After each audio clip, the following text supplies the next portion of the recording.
What if this moment right now, as you're listening to my voice, isn't what you think it is? What if the solid, dependable reality you're so certain of is actually far more mysterious, far more fluid than you've been led to believe? I want to invite you on a journey not to some distant place, but right into the heart of your own experience. Because the question isn't whether you might be dreaming someday or sometime. The real question, the question that might just change everything about how you see your life, is whether you might be dreaming right now. You see, we've all been taught this marvelous fiction that there exists a clear, unmistakable boundary between dreaming and waking. That one state is real and the other merely illusion.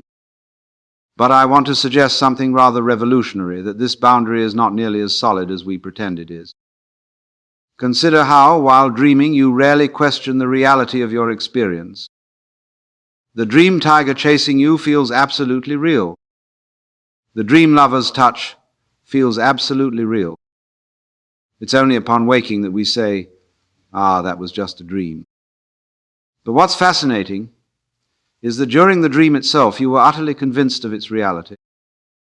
Now, isn't it curious that we're equally convinced of the reality of this present moment? What makes you so certain you aren't dreaming now? Well, you might say, everything follows logical rules here. Things are consistent. I can touch this surface and feel it. But couldn't a sufficiently vivid dream provide all those sensations too?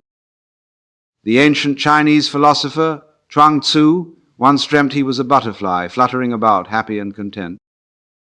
When he awoke, he wondered, am I a man who dreamt he was a butterfly, or am I a butterfly now dreaming I am a man? This isn't mere wordplay, you see. It points to something extraordinary about consciousness itself. What we call reality and what we call dream might be far more similar than different both are experiences arising in consciousness. Both feel absolutely real when we're in them. The only difference is that one state seems to last longer and have more consistent rules. But is duration and consistency really the definition of what's real? I rather think not. Now, how do you really know that you're awake right now? What's your evidence? Perhaps you're thinking, well, I can read these words clearly, and reading is difficult in dreams. Or maybe, I remember how I got here, and my memories are coherent. But aren't these just tests we've invented to reassure ourselves? You see, we create these little reality tests, these checks and balances, to convince ourselves we're firmly planted in the real world. We pinch ourselves, we look for inconsistencies, we trust in the solidity of objects. But here's the fascinating thing, what if the dream itself provides all the confirmation you seek? In a particularly vivid dream, you can indeed read words. You can remember a perfectly logical sequence of events that led you to the present moment in the dream. You can touch objects that feel absolutely solid. The dream, you see, can manufacture all the evidence you require to believe in its reality. What's more, the dream can even incorporate your doubts. You might ask yourself within a dream, is this a dream? And then perform some test that convinces you that no, you're definitely awake. How marvelously recursive. The dream creates both the doubt and the resolution of that doubt.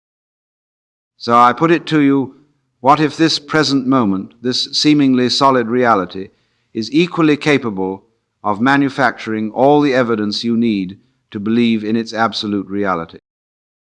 What if the very confidence you feel about being awake is itself part of the dream? This isn't meant to frighten you or to suggest some kind of cosmic conspiracy. Rather, it's an invitation to hold more lightly this thing we call reality, to see it not as a fixed, immutable truth, but as a kind of magnificent play, a dance of consciousness that we're participating in. And perhaps in that lightness, in that willingness to question, lies a kind of freedom we hadn't imagined possible. Let's go deeper now. Who exactly is the dreamer when you dream? You might say, well, I am, of course. But which I is that? Is it the same I that's listening to me right now? When you dream, you create entire worlds, populated with characters that can surprise you, landscapes you've never seen, conversations you didn't consciously compose. All of this emerges from what we might call your deeper mind, a creative intelligence that seems to operate below the threshold of your everyday awareness. And yet, and this is the extraordinary thing, you experience these dreams as if they're happening to you rather than being created by you. The dreamer and the dreamed appear to be separate, when in fact they're one and the same. Now, what if the same principle applies to your waking life? What if the you that experiences this moment is also, at a deeper level, the creator of this moment? What if consciousness itself is playing this divine game of hide and seek, creating worlds and then experiencing them as if they exist independently? The Hindu tradition calls this Maya, the great cosmic illusion where the ultimate reality, which they call Brahman, pretends to be all the separate things and beings of the world. It's rather like an actor who becomes so absorbed in a role that he temporarily forgets he's acting. Consider this possibility, that the deepest nature of your consciousness, what you really are beneath all the layers of identity and personalities, not merely a witness to reality, but the very source from which reality springs. And perhaps this waking life is not fundamentally different from the dream state, but simply another level of dream-injure collective dream we're all participating in together. If this seems strange or impossible, ask yourself, is it any more miraculous than the fact that each night you create entire worlds in your sleep? Worlds with their own physics, their own dramas, their own cast of characters? The capacity for world creation is clearly within you. Perhaps it extends further than you realize. What if, and this is a delightful what if the entire cosmos, this whole magnificent show, is fundamentally playful in nature? Not serious, not purposeful in the grim, determined way we often imagine, but playful like a dance, like music, like laughter. You see, in the West, we've inherited this rather solemn view of existence. God is terribly serious. Life is terribly serious. Reality is a grave matter indeed. But in the East, particularly in Hindu cosmology, there's this marvelous concept called Lila, the play of God, the divine game. The idea is that consciousness, at its most fundamental level, engages in creation not from necessity, not from loneliness, not from any lack, but from an overflow of delight, from the sheer joy of play, just as children play without needing a reason beyond the play itself. And what is the nature of play? Well, play always involves a kind of willing self-deception, doesn't it? When children play house or pirates or spacemen, they know at some level they're pretending, and yet they also truly inhabit those roles, those imaginary scenarios. They are simultaneously aware and unaware that it's just a game. Now, what if consciousness is playing a similar game with itself through us, through all beings? What if it divides itself into seemingly separate entities, into you and me, into humans and animals and plants and planets all, for the sake of experience, for the adventure of it? And just as a dreamer can become completely absorbed in a dream, forgetting they're dreaming, perhaps consciousness becomes so thoroughly absorbed in this cosmic play that it forgets its true nature. It forgets that it is both the stage and the actors, both the dreamer and the dream. But here's the wonderful secret: the forgetting is never complete. There are always these little gaps, these moments of awakening, where we sense something more, something beyond the apparent solidity of our everyday experience. We catch glimpses of the play behind the play. These moments might come in meditation, or in nature, or in love, or even in profound confusion, any experience that momentarily suspends our usual way of seeing things.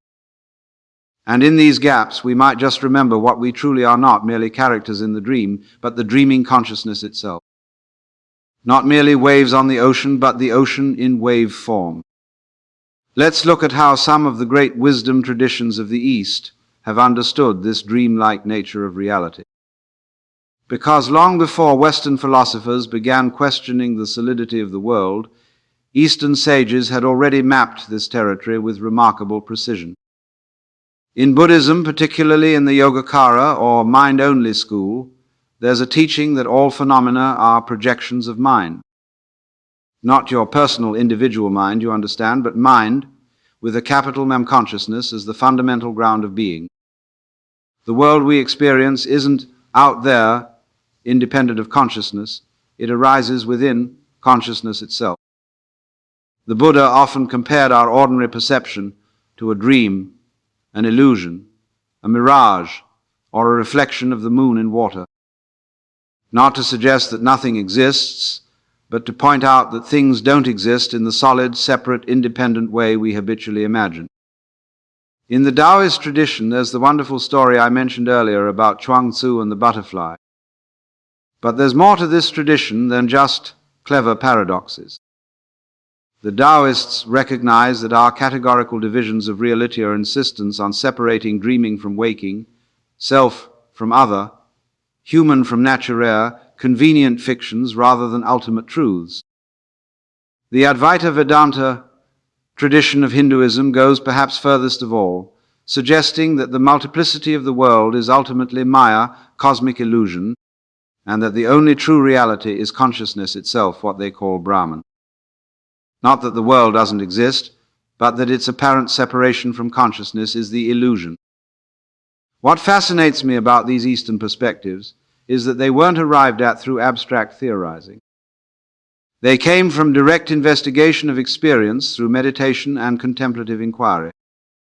These weren't merely philosophical positions, they were maps drawn by explorers who had ventured deep into the territory of consciousness itself.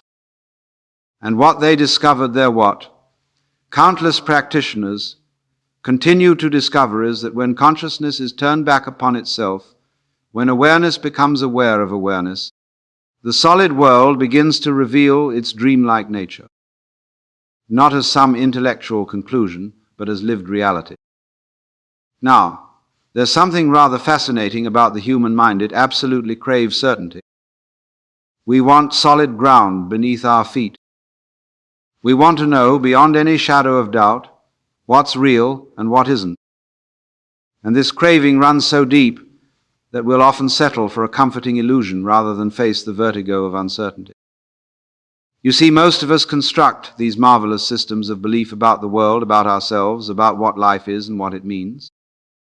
And we cling to these systems as if our very existence depended on them. We say, this is real, that is not. This is true, that is false.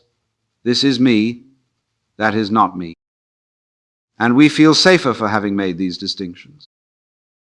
But what if this desperate search for certainty is actually obscuring a deeper truth? What if our insistence that we are definitely awake and not dreaming is itself the veil that prevents us from seeing the dreamlike nature of experience? I'm reminded of a Zen saying, "Great doubt, great awakening. Little doubt, little awakening.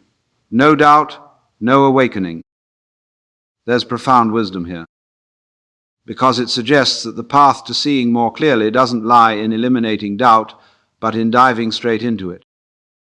When we hold our certainties lightly, when we're willing to admit that perhaps, just perhaps, things aren't exactly as they seem, we create space for a different kind of knowing to emerge. Not the rigid knowing of concepts and beliefs, but the fluid, direct knowing of immediate experience. And here's the paradox: it's only when we surrender our insistence on solidity that we discover something far more reliable beneath all our mental constructions.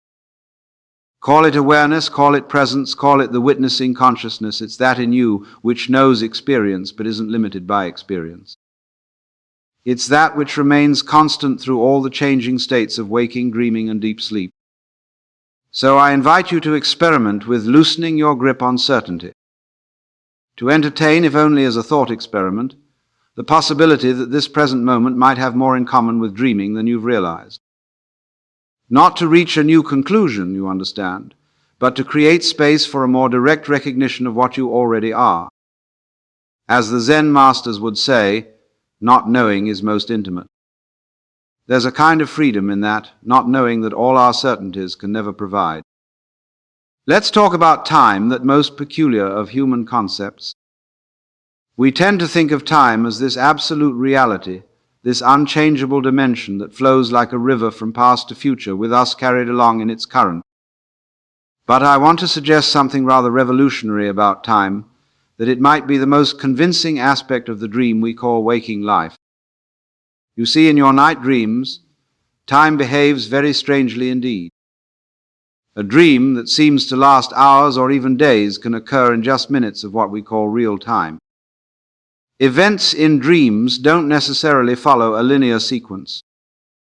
You might meet your elderly grandmother, then find she's suddenly a young woman, without this seeming at all odd within the logic of the dream. Now, we dismiss these temporal peculiarities as simply the way dreams work. Of course, time is jumbled in dreams, we say, but in waking life, time is orderly and reliable. But is it really? Haven't you noticed how time seems to expand or contract depending on your state of mind? How an hour of boredom can feel like an eternity, while an hour of delight passes in what seems like minutes? How your perception of time radically changes as you age, with years seeming to accelerate their passage. What if time, as we experience it, is not an objective fact of reality, but a construct of consciousness, a way that mind organizes experience to make it comprehensible? What if, as Einstein suggested, the distinction between past, present, and future is only a stubbornly persistent illusion? There's a wonderful concept in Zen called the eternal now that points to something quite extraordinary, that this present moment is all that ever exists. The past exists only as memory in the present. The future exists only as imagination in the present. And both memory and imagination are activities happening now. If we really examine our experience closely, we find that we never actually experience any moment except this one. We've never left the now, and we never will. The sense of a continuous timeline is a mental construction, a story we tell ourselves to create the sense of a consistent identity moving through time. And if time itself is part of the dream, then perhaps awakening means recognizing the timeless nature of consciousness, that which witnesses the apparent flow of time, but isn't itself subject to time. Perhaps it means discovering that beneath all the temporal drama of our lives lies an eternal presence, an unchanging awareness in which the dream of time unfolds. Let's use a metaphor. I'm rather fond of that of the theater. Imagine consciousness as a vast, empty stage. Upon this stage appears the entire drama of your life, all the characters, all the settings, all the events. The stage itself doesn't change, doesn't move, doesn't get involved in the drama. It simply provides the space in which the play unfolds. Now, here's the curious thing. In your ordinary, everyday experience, you're completely absorbed in the play. You identify exclusively with your character, with your body, your thoughts, your feelings, your story. You've forgotten that you're also the stage. You've forgotten that you're the space in which the entire drama appears. This forgetting is what creates the sense of being a separate self, of being a fragment rather than the whole. It's what creates the sense of being in the world rather than being the awareness in which the world appears. And this fundamental misidentification is at the root of so much of our suffering. You see, when you believe you're just the character, you're at the mercy of the plot. You're buffeted by the ups and downs of fortune. You're perpetually seeking happiness in the next scene, the next act, as if it's somewhere else, somewhere in the future. But what if you remembered that you're not just the character, but also the stage? What if you recognize that you're both the drama and the empty space in which the drama unfolds? This recognition doesn't mean the play stops, it continues exactly as before. But your relationship to it transforms completely. Instead of being caught up in every twist and turn of the plot, you have a kind of spaciousness around experience.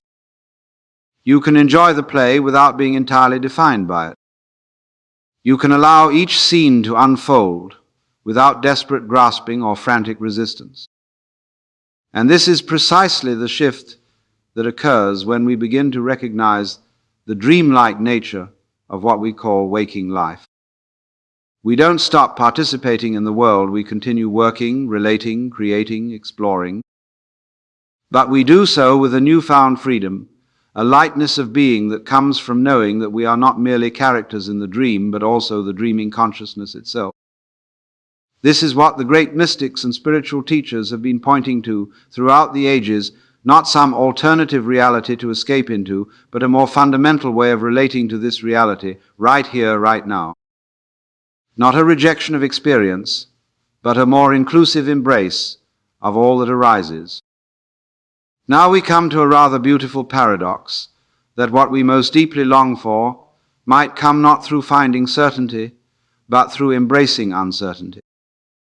Not through solidifying our sense of reality, but through recognizing its essential fluidity. You see, most spiritual seekers are looking for answers, for clarity, for some final resolution that will put an end to all questions. They want to know for certain what reality is, what they are, what life means. And there's nothing wrong with this impulse, it's entirely natural. But what if the freedom we seek isn't found in answers, but in questioning itself? What if liberation comes not from knowing with certainty, but from relaxing into the vast mystery of existence? When we look closely at our experience, we find that all of our suffering comes from resistance, from fighting against what is, from demanding that reality conform to our ideas about how things should be. And underlying all this resistance is a fundamental insistence on solidity, on fixity, on things being definitely this way and not that way. But if we can recognize the dreamlike nature of experience, if we can see that reality is more like a flowing river than a solid rock, then something remarkable happens. We naturally relax our grip. We stop insisting that things be other than they are. We develop what the Buddhists call non-attachment, not a cold detachment, but a warm, open embrace of life in all its transience and mystery. I'm reminded of a Zen story. A man hanging from a cliff by a vine is confronted with a tiger above and a tiger below. As he hangs there, he notices a strawberry growing on the cliff face. He picks it and eats it. How delicious! This story points to something profound, that when we stop insisting on security, when we stop demanding guarantees, we discover a capacity to fully meet this moment just as it is. We find we can savor the strawberry even in the midst of danger and uncertainty. And perhaps this is the greatest liberation of all, not an escape from the dream, but a full, wholehearted participation in it with all its joys and sorrows, pleasures and pains. Not a transcendence of life, but an intimate embrace of life in all its dreamlike flux and flow. What would it mean, really, to awaken within the dream? Not to escape the dream, you understand, but to recognize its nature while still fully participating in it. You see, there's a common misconception about spiritual awakening, that it means somehow leaving behind the ordinary world, transcending physical existence for some purely spiritual realm. But I want to suggest something far more radical, and I think far more beautiful. Awakening isn't about going somewhere else. It's about discovering the extraordinary within the ordinary.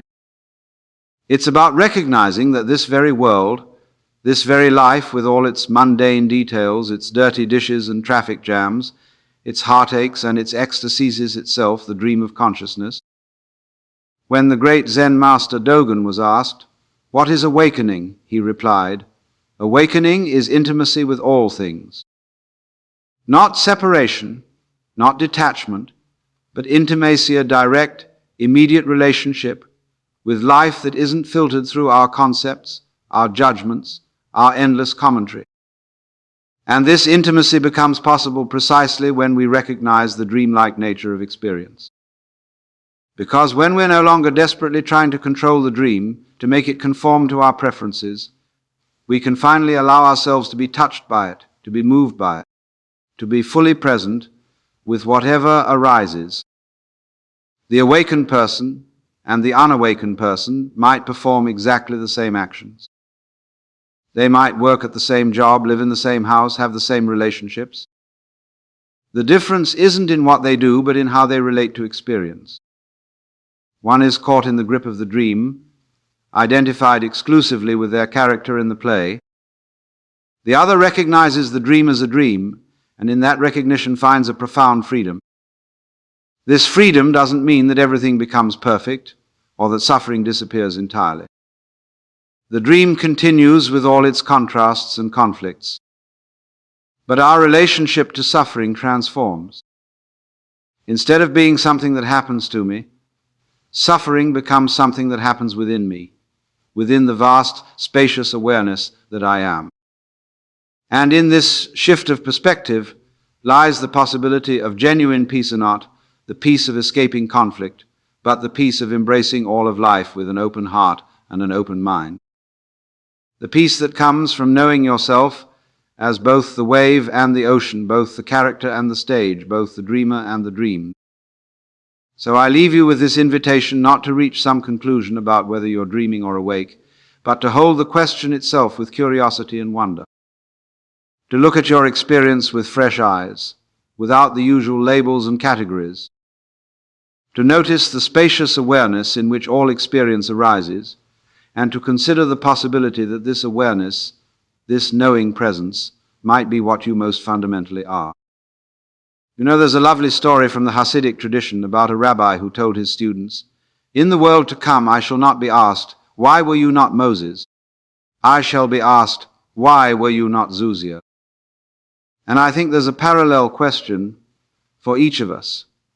In the grand scheme of things, perhaps the question isn't whether you're dreaming or awake in some absolute sense. Perhaps the real question is, are you fully being yourself, fully expressing your unique nature within this marvelous cosmic dream? Because whether this is a dream or not, it's your dream, your unique perspective, your singular experience of the universe becoming conscious of itself. And no one else can dream your particular dream. No one else can be the exact expression of consciousness that you are. So rather than trying to wake up from the dream, perhaps the invitation is to wake up within the dream, to bring the light of awareness to every moment, every encounter, every experience. To live with the recognition that beneath all the apparent separation and solidity lies an unbroken wholeness, a seamless fabric of consciousness that includes everything and excludes nothing. And in that recognition, perhaps we find what we've been seeking all along, not an escape from life, but a more complete participation in it. Not an answer to all our questions, but a comfort with the essential mystery of existence. Not a final arrival at some distant destination, but a coming home to the wonder of this moment just as it is. After all, if this is a dream, it's an astonishingly beautiful one. And we might as well enjoy it while it lasts. Have you ever noticed that the more desperately you try not to be anxious, the more anxious you become? It's rather like trying to smooth rough waters with a flat iron. You're only creating more ripples, more disturbance. You know, it's the most peculiar thing. We humans have developed this extraordinary habit of dividing ourselves in two. There's the I who is anxious, worried, and afraid. And then there's the I who is constantly trying to get rid of that anxiety, to suppress it, to overcome it. As if we could somehow reach inside our own minds with an imaginary pair of tweezers and extract the unwanted feelings. But what happens when you stop this inner civil war? What occurs in that space between the fighter and the fought? I've observed something quite marvelous. When you cease the struggle against anxiety, not by giving up in despair, but by genuine non-resistance, something rather unexpected happens. It's like when you're swimming in the ocean and a large wave approaches. If you fight against it, you'll likely be tumbled and disoriented, but if you dive right through it, there's the secret. The anxiety doesn't necessarily disappear. No, that would be too simplistic a solution. Instead, you discover that you and the anxiety aren't two separate things at all. There isn't you over here and anxiety over there. There's just this present experience, containing all manner of sensations, thoughts, and feelings, some pleasant, some unpleasant, all temporary, all flowing. It's rather like watching clouds in the sky. You are the sky, not the clouds. The clouds, your anxious thoughts, pass through you. They aren't you, but they also aren't separate from you. They're what you're doing right now, just as the sky is clouding. You are anxieting. And the moment you see this, something shifts. Not because you've defeated anxiety, but because you've stopped creating the illusion that there was ever anyone separate from it who could defeat it. Here's where it gets delightfully tricky. We're caught in a fascinating paradox, you see. The more control we try to exert over our minds and lives, the less control we seem to have. Isn't that curious? Consider this. You decide you absolutely must fall asleep right now. You strain and you try, commanding your body to sleep. And what happens? You lie there, wide awake, more restless than before. The harder you try to control sleep, the more it eludes you. Anxiety works in much the same way. The tighter you grip it, the more slippery it becomes. The more desperately you insist, I must not be anxious, the more persistent the anxiety grows. It's like telling yourself, whatever you do, don't think about a pink elephant. What's the first thing that pops into your mind? So we find ourselves in this dance, this paradoxical waltz between control and surrender. And society tells us only one side of this dance matters, control. Take charge, master your emotions, conquer your fears. It's all so militant, isn't it? As if we're constantly at war with ourselves. But what if true mastery isn't about control at all? What if it's about knowing when to hold on and when to let go? Like a skilled sailor who knows sometimes you adjust the sails and other times you simply ride the wind. Anxiety flourishes when we resist what is, when we say this shouldn't be happening or I shouldn't feel this way. But what if, just as an experiment, we tried something different? Not resignation, that's just another form of resistance, but genuine acceptance. Here is anxiety, here it is, just as it is. And in that acceptance we might discover something quite remarkable, that we can dance with anxiety rather than wrestle with it. We can hold it lightly, with curiosity, rather than fear. Oh, hello there. What are you up to today? You see, the paradox resolves itself when we realize there was never anything to control in the first place. You know, I find it utterly fascinating how the mind manufactures its own haunted house and then becomes terrified to walk through it. We are, each of us, the most remarkable storytellers. Consider what happens when you feel that first flutter of anxiety. Perhaps it's a slight tightness in your chest or a subtle quickening of your breath. A simple sensation, nothing more. But then the mind gets to work. It says, oh, this feeling means something is wrong. This feeling is dangerous. And so begins the story. The mind projects forward. What if this gets worse? What if I can't handle it? What if I'm losing control? And backward, this is just like that terrible time before, I'm falling into the same trap. And suddenly that simple flutter has become a full-blown narrative of impending doom. It's rather like seeing a rope on the ground in dim light and mistaking it for a snake. The fear is real. The racing heart is real. The sweating palms are real. But the snake? The snake was never there at all. Our thoughts are not facts, you see, though they pretend to be. They dress up in the costume of truth and parade around with such authority. This is definitely happening, they insist. This terrible future is certain, and we believe them. Isn't that extraordinary? We believe these phantom projections as if they were reporting the weather. But here's the secret that anxiety doesn't want you to know. These thoughts are just thoughts. These stories are just stories. They have no substance beyond the attention you give them. They're like shadows on the wall, seemingly solid until you turn on the light.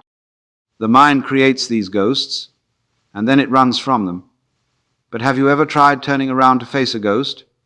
Not to fight it, not to banish it, but simply to look at it clearly. It's the most curious thing. When you really look, there's often nothing there at all. Imagine you're sitting by a rushing river, the river of your thoughts and feelings. When anxiety comes, it's as if the river is flowing particularly fast, perhaps even flooding its banks. The natural response is to try to dam the river, to stop its flow, to control the current. But have you ever tried to hold back a river? It's an exhausting business, and ultimately futile. The water always finds a way through, around, or over your carefully constructed barricades. What if, instead of trying to control the river, you simply observed it? Not from a place of fear or resistance, but from a place of curious awareness. Ah, look at how the water moves today. See how it churns and bubbles there. Notice the speed of the current. You see, anxiety is not unlike this river. It flows through you, sometimes gently, sometimes with great force. But you are not just the river. You are also the riverbed that holds it, the banks that guide it, and the vast sky reflected in its surface. The trouble begins when we identify solely with the rushing water. I am anxious, we say. Not, there is anxiety moving through me at this moment, but I am anxious, as if this temporary state were your entire being. But here's where it gets interesting. The banks of the river, the boundaries that seem to separate you from the world, that seem to define where you end and other begins, these too are an illusion of sorts. For the riverbed is shaped by the water, just as the water is guided by the riverbed. They aren't two separate things at all, but aspects of a single process. And when you see this, really see it, something shifts. The anxiety doesn't necessarily vanish, but your relationship to it transforms. You're no longer trapped in the rushing current, desperately searching for solid ground. You recognize that you are both the flow and that which witnesses the flow. And in that recognition lies a freedom that no amount of control could ever provide. Have you noticed how anxiety is almost never about the present moment? It's the most curious thing. Anxiety lives in a world that doesn't actually exist, the imagined future or the remembered past. What if I fail tomorrow? What if they reject me next week? What if that terrible thing from my past happens again? It's all about time, isn't it? Time that isn't now. Time that exists only in thought. And yet, where are you? Where are you ever, except now? You've never experienced anything except this present moment. The past exists only as memory, arising now. The future exists only as anticipation, arising now. Your entire life unfolds in an endless series of nows. So anxiety creates this remarkable prison of time, a jail cell built of minutes and hours that haven't happened and may never happen. And we pace back and forth in this imaginary cell, feeling trapped by walls that aren't actually there. But what happens when you step fully into this moment, not as an escape from anxiety, not as a technique or a practice, but as a recognition of what's already true? You're already here. You've always been here, only here. Feel the weight of your body. Notice the sensation of breathing. Hear the sounds around you. This moment, just as it is, contains everything. And curiously, it contains enough space for anxiety too, should it arise. There's room for it all in the vastness of now. You see, time is a useful fiction, a convenient way to organize experience, but it's not a reality that can trap you unless you believe that it can. The moment you see through this illusion, the prison dissolves. Not because you've escaped from time, but because you recognize there was never anything to escape from. The present moment isn't a refuge from anxiety. It's simply where life actually happens. And life, real life, not the story about life, has this remarkable quality of spaciousness, of openness. There's room to breathe here, room to be. Isn't it fascinating how much of our anxiety stems from this peculiar idea that we should be perfect? Or if not perfect, at least better than we are. Always better, never quite enough. We set these extraordinary standards for ourselves, standards we would never dream of imposing on anyone else. I should always be calm. I should always be productive. I should never make mistakes. I should have everything figured out by now. And then we're surprised when anxiety follows. It's rather like planting apple seeds and then being shocked when apple trees grow. Of course they do. That's what you planted. So what happens if we uproot this whole orchard? What if we simply stop trying to be perfect? Not as a resignation, not as giving up, but as a genuine recognition that perfection was never the point of being human in the first place. Look at nature. Does a tree strive to be the perfect tree? Does a mountain labor to be the ideal mountain? Of course not. They simply are what they are. The tree grows as conditions allow, sometimes straight, sometimes twisted, always responding to its environment. The mountain stands as it was formed, weathered, eroded, magnificent in its particular way. What if you allowed yourself the same freedom to be as you are, to grow as conditions allow, to respond to life not from some ideal of how you should be, but from the truth of who you actually are in this moment? I suspect you might discover something rather liberating. When you stop chasing the perfect version of yourself that exists only in your mind, you might just find the actual self that's been here all along. And this self, this beautifully imperfect, wonderfully human self, has qualities that perfection could never touch. Vulnerability, authenticity, the capacity to be surprised, the ability to learn and change. And most remarkably, you might find that without the constant strain of trying to be what you're not, anxiety begins to lose its grip. Not because you've conquered it, but because you've stopped creating the conditions that sustain it. What remains when we abandon the quest for perfection? Nothing less than our whole messy, magnificent humanity. What if anxiety isn't merely an affliction to be endured or eliminated? What if it's actually a message, a signal, perhaps even an invitation of sorts? You see, we've been taught to view anxiety as the enemy, a dysfunction to be corrected, a weakness to be overcome. But I wonder if we've been looking at it all wrong. After all, anxiety is a part of you speaking to you.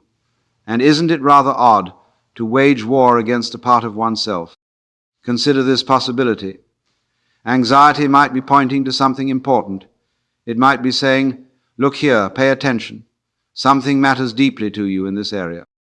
When you feel anxious about a relationship, perhaps that's because connection matters to you. When you feel anxious about work, perhaps that's because meaning and contribution matter to you. When you feel anxious about the future, perhaps that's because living fully matters to you. Anxiety often clusters around the things we care about most. It's rarely present in areas of life where we're indifferent. Isn't that fascinating? The very presence of anxiety might be a clue about what you value. Of course, anxiety typically shows up wearing a rather frightening disguise. It comes as catastrophic thoughts, uncomfortable bodily sensations, a sense of impending doom. No wonder we turn away. But what if we look past the disguise to the essence beneath? There's a world of difference between being controlled by anxiety and being informed by it. When we're controlled by it, we react, we flee, we fight, we freeze. But when we're informed by it, we can respond with wisdom and discernment. Ah, I see you're trying to tell me something. What is it that matters so much here? What are you pointing toward? And in this way, anxiety becomes not a barrier to living, but a doorway to deeper understanding. Not a prison that constrains us, but a messenger that, when properly received, might actually guide us toward greater freedom and authenticity. Isn't it remarkable how the very thing we've been fighting against might actually be trying to help us all along? Have you ever sat with anxiety without doing anything about it? Without analyzing it, without trying to fix it, without even labeling it as anxiety, just being with the raw sensations as they are? It's an uncommon approach in our solution-oriented world.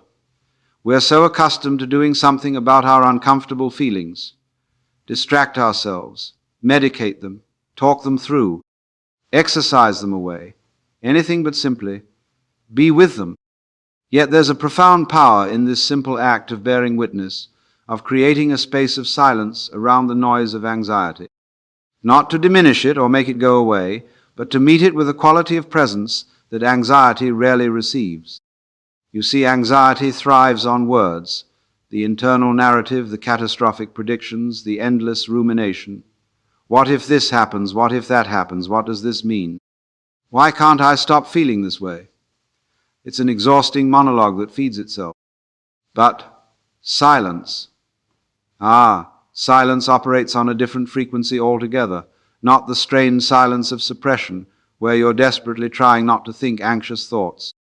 That's just another form of resistance. I'm talking about open, spacious silence, the silence of simple awareness. In this silence, you might notice something quite extraordinary. Beneath the mental chatter of anxiety, beneath the physical sensations, there's a deeper dimension of your being that remains untouched by it all. Call it awareness, consciousness, the witnessing presence. The name doesn't matter. What matters is that it's always here, always untroubled, always at peace. This isn't something you need to create or achieve. It's what you already are beneath the temporary weather of thoughts and emotions. And when you rest as this, even for a moment, anxiety is put in a new perspective. It's still there, perhaps, but it's no longer all there is. It's just one aspect of a much larger sky.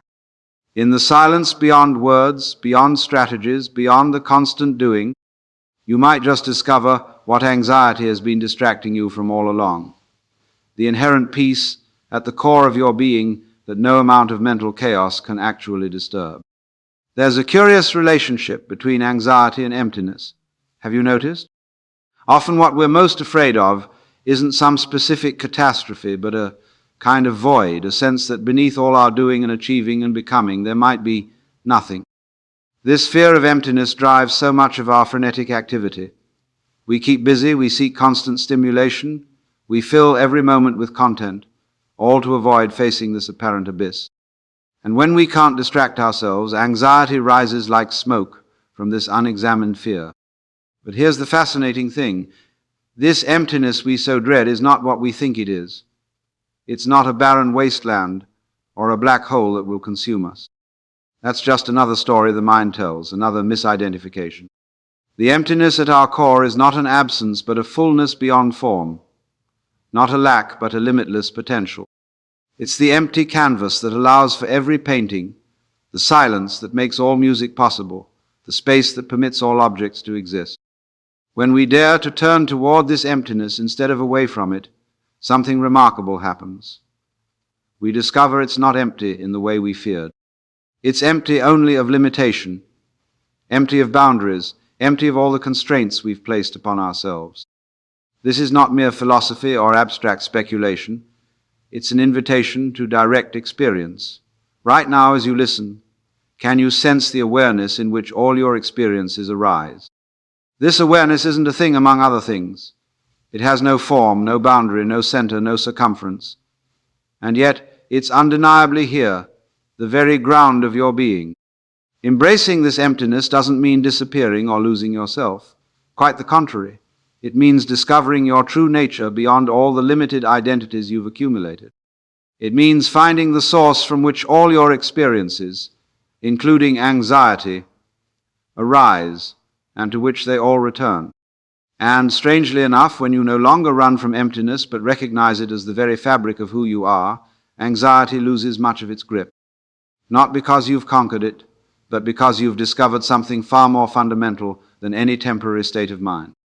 You embrace the void by recognizing that you are the void, and far from being something to fear, this is the most liberating discovery possible. We tend to think of peace as the absence of disturbance. No anxiety, no conflict, no problems, just smooth sailing on a calm sea. And so we strive for this state, pushing away anything that threatens to disturb our carefully cultivated tranquility. But I wonder if true peace is something altogether different. Not the absence of storms, but the capacity to be at ease within them. Not the elimination of difficulties, but a fundamental okayness that persists regardless of circumstances.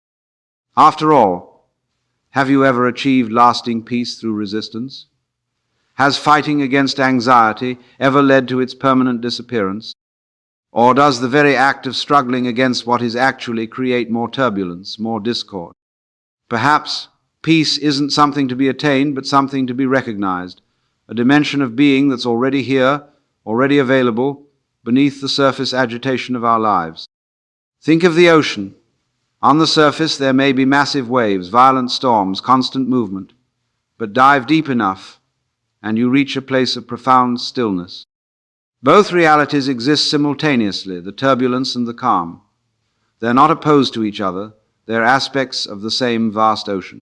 You are like this ocean. The anxious thoughts, the worried feelings, these are the surface waves. Real, certainly, but not the totality of who you are. Beneath these movements lies a deeper current of being untroubled, spacious, inherently at peace. This peace isn't fragile. It doesn't need to be protected or defended. It can't be disturbed by circumstances because it's not dependent on circumstances. It's the very nature of consciousness itself. And here's the wonderful paradox. When you stop seeking peace as a future state to be achieved and recognize it as the ever-present ground of your being, even anxiety can be embraced within this larger field of acceptance. Not because you want anxiety or enjoy it, but because in this embrace you're no longer divided against yourself. The fight ends not when anxiety disappears, but when the fighter does. When you recognize that you are not merely the anxious self, but the awareness in which anxiety, like all experiences, comes and goes.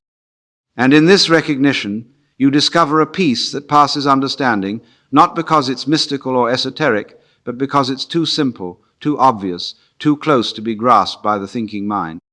It's what you already are. You know, after all is said and done, this business of anxiety and the struggle against it comes down to something rather simple.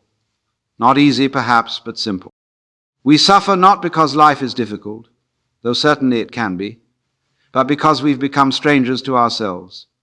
We've forgotten what we truly are beneath all our ideas about what we should be.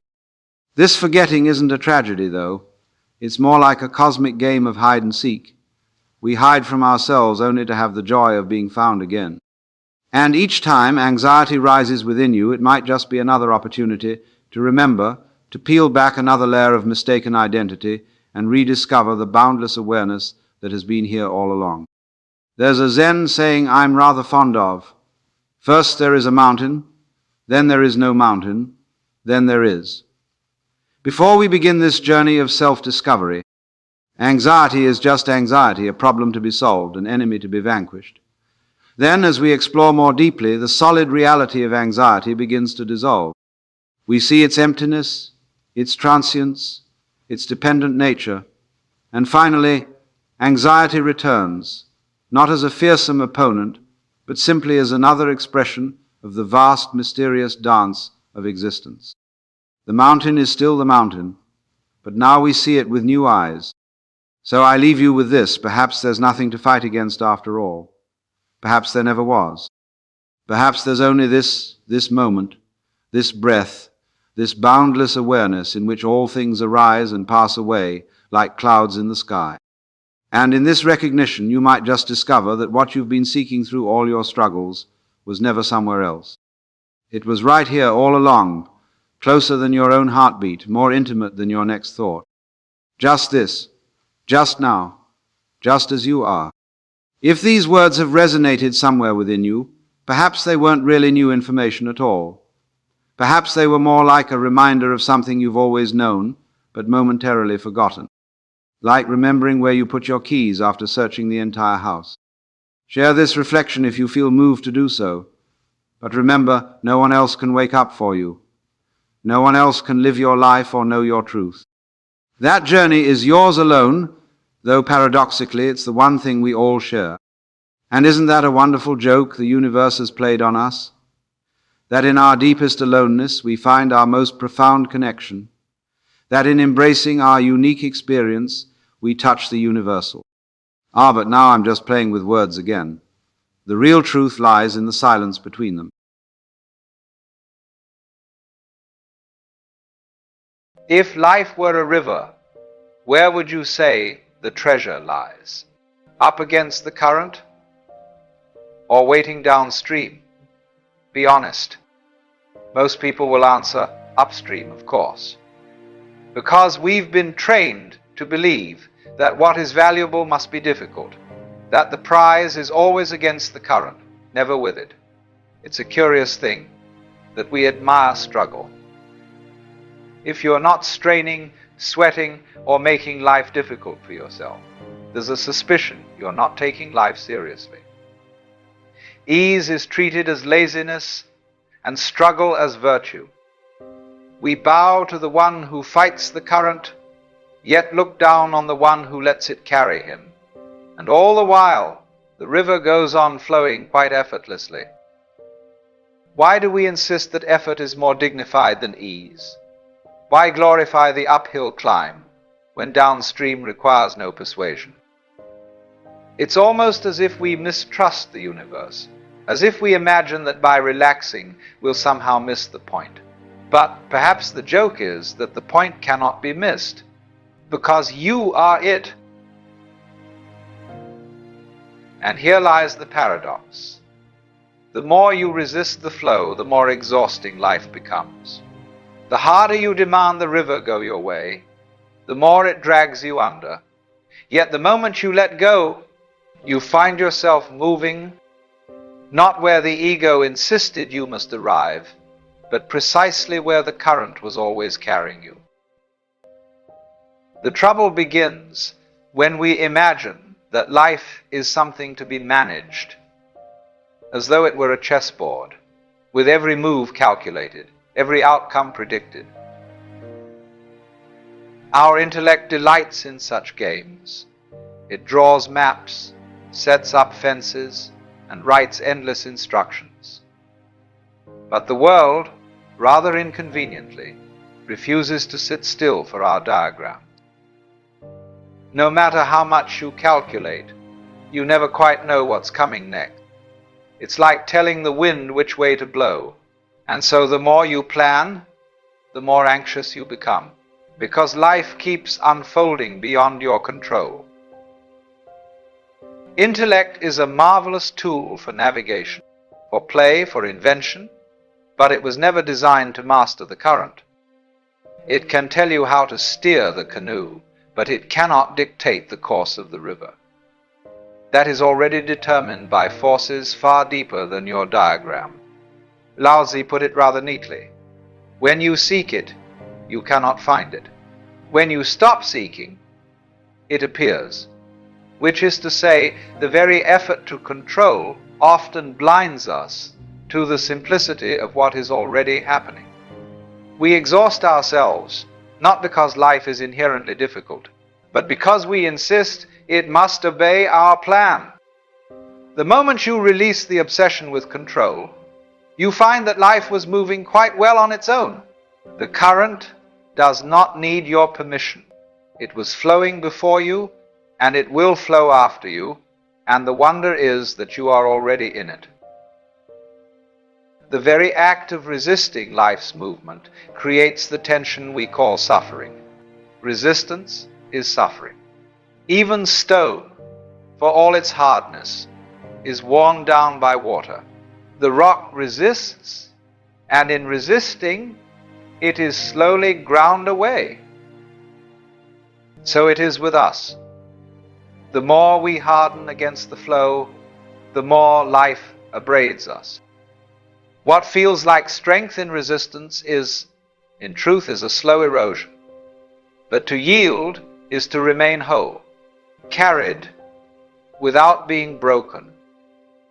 The one who fights the current soon discovers how mercilessly it can pull him under, while the one who yields finds himself carried along with hardly any effort at all. By letting it go, it all gets done. The world is won by those who let it go. Strange advice, you might say, for it sounds suspiciously like doing nothing, but the river shows us otherwise. At some point, you'll choose how to meet life. You can resist it, trying to force it into your plan, or you can surrender and let the current carry you. Now, surrender is a tricky word. We usually hear it as defeat, as giving up the fight. But here it means something quite different. It means trusting the current, yielding not out of weakness but out of faith. For when you allow it to carry you, its strength becomes your own. Anyone can clench their fists, tighten their jaw, and paddle furiously against the current. That's the easy part, because it looks like control. What is harder is to unclench, to open your hands, and to let yourself be carried. To surrender, then, is not passivity. It is the recognition that your life and the life of the universe are one and the same movement.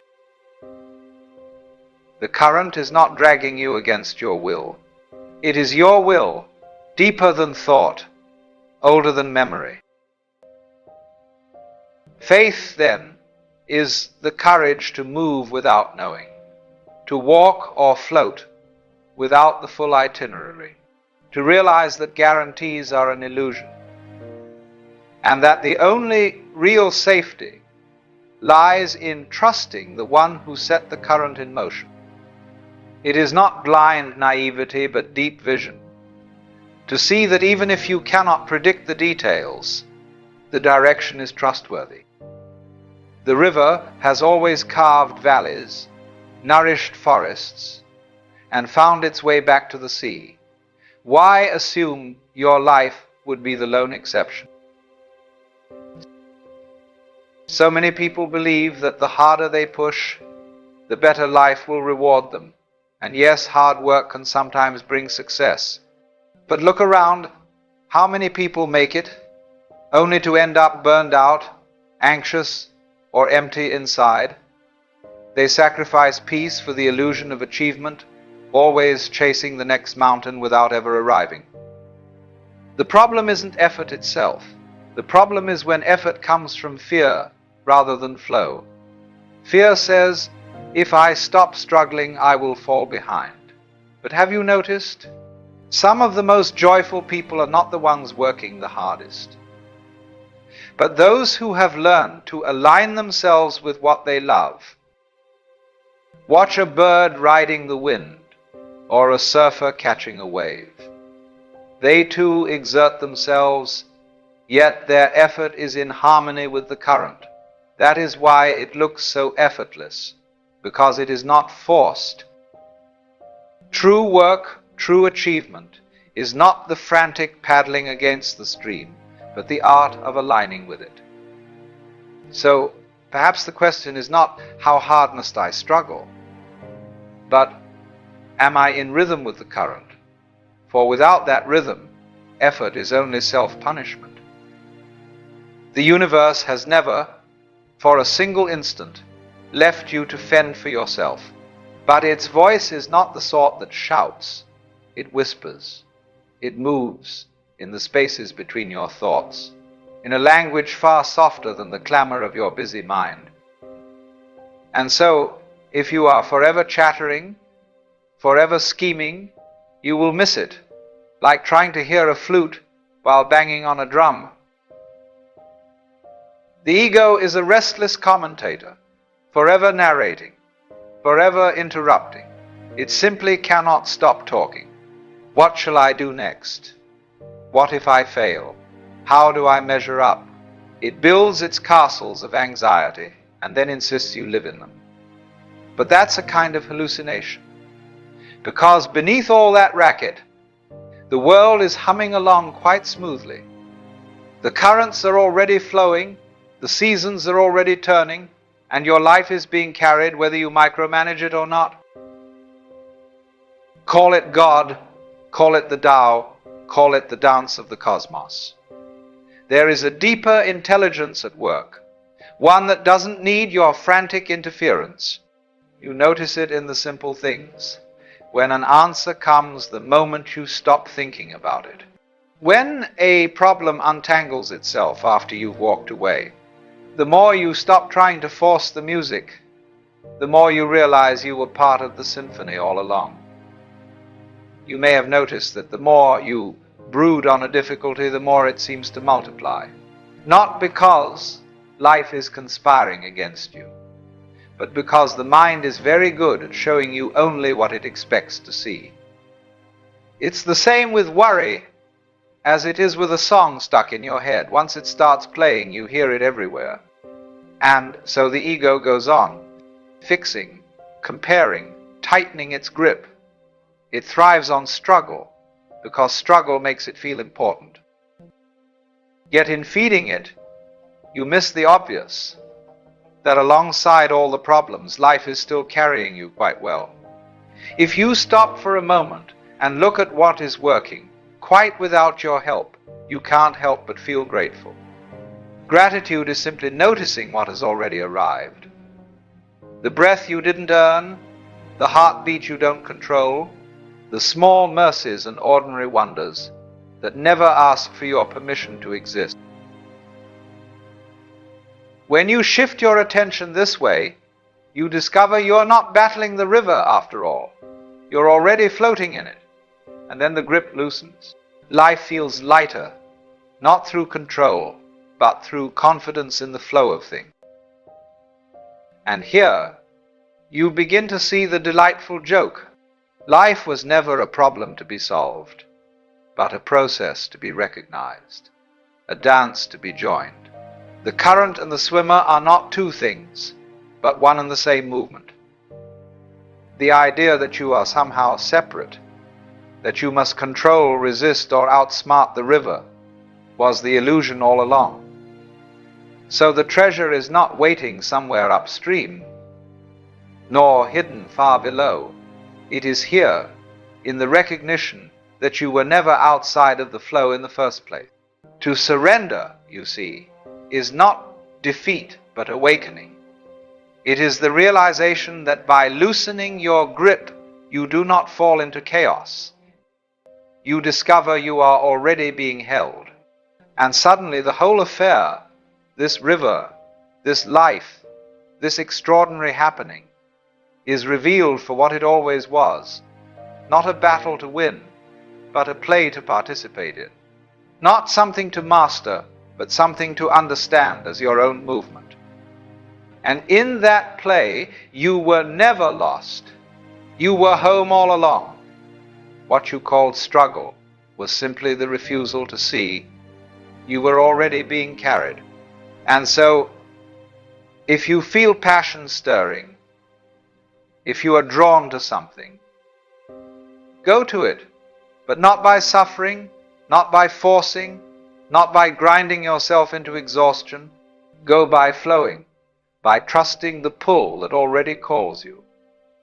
For faith in the current is the quickest way. It will take you there with more certainty and more grace than struggle ever could. Just follow the flow.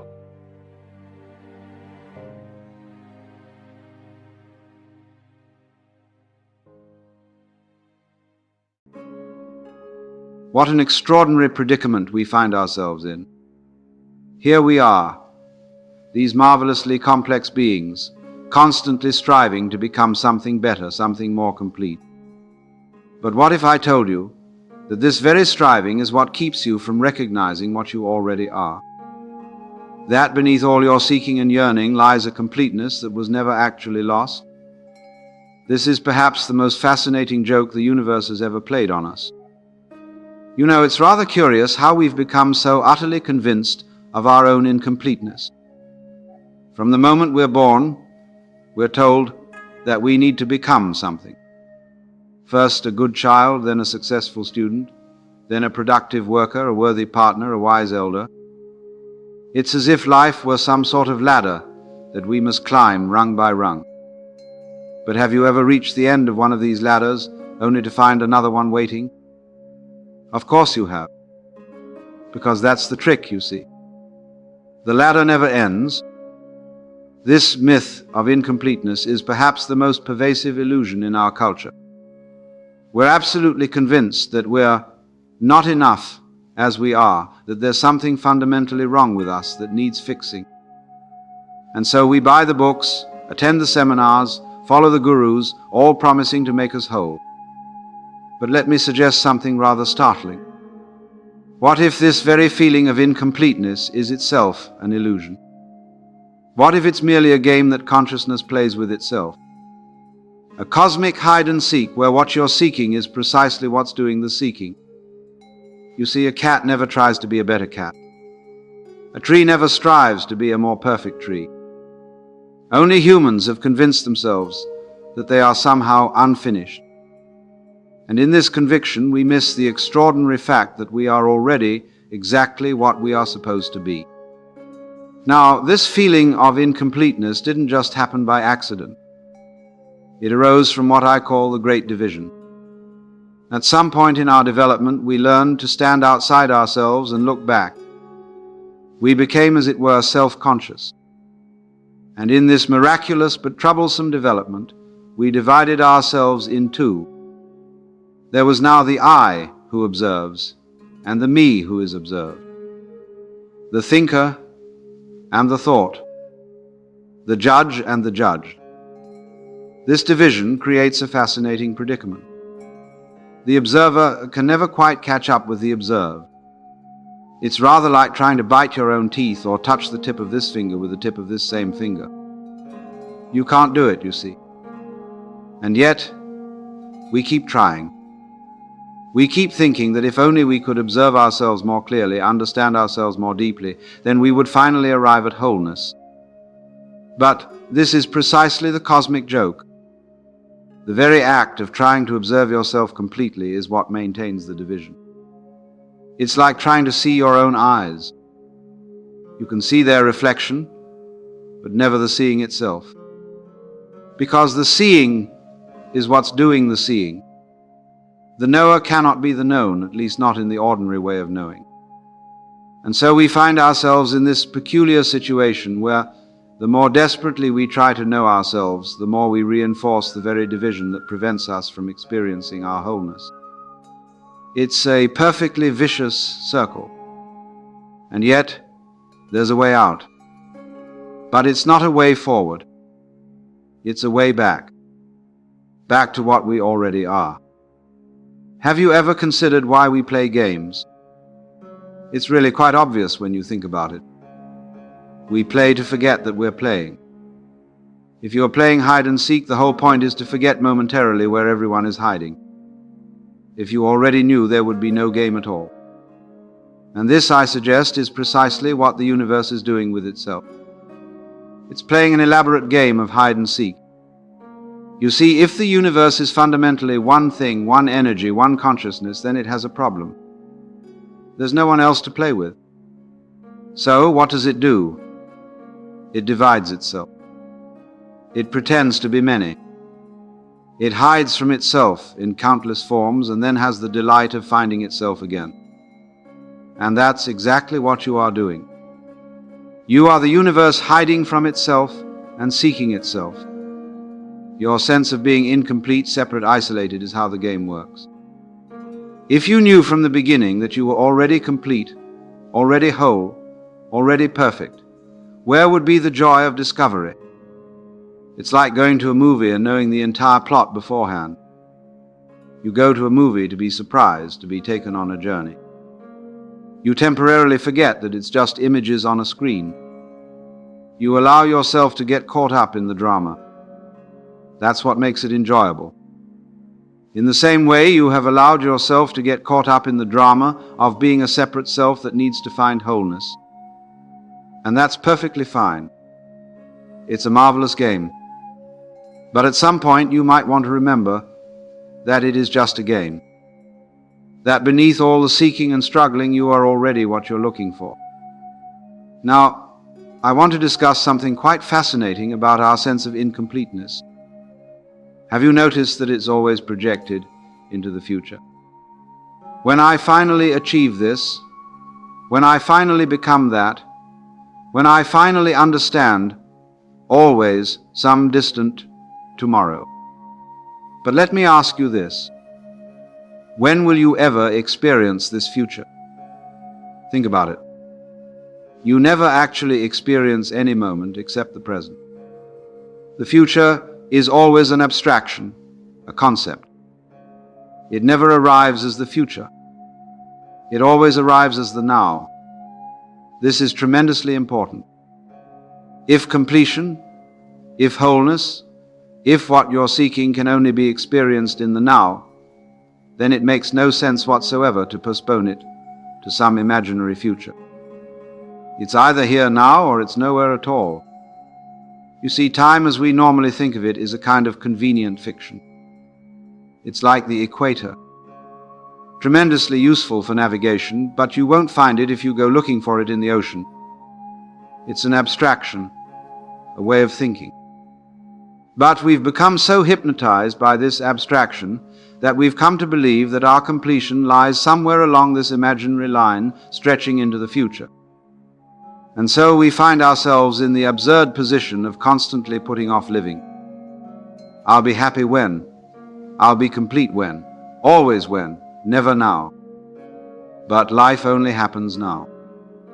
The past is a memory, the future is an anticipation, but neither one is actually experienced except as a present phenomenon. So if wholeness exists at all, it must exist now. It cannot be something to be attained. It can only be something to be realized. And here's the secret. When you stop placing your sense of completeness in some imaginary future, when you stop postponing your life, you may suddenly discover that what you were looking for has been here all along. Not as an object to be grasped, but as the very awareness in which all experience unfolds. Let's look more closely at this awareness that you are. Not the awareness that you have, but the awareness that you are. When you look into a mirror, what do you see? You see your face, your body, but you don't see the seeing itself. You don't see your awareness. And yet it's the most intimate, immediate aspect of your experience. It's what makes all experience possible. This awareness is like a mirror. It reflects everything but is itself invisible. It takes on the shape and color of whatever appears in it, but has itself no shape or color. It's completely transparent. And here's the fascinating thing. When you really look for this awareness, when you try to grasp it, to know it as an object, you can't find it. Why? Because it's not an object. It's the subject. It's what's looking.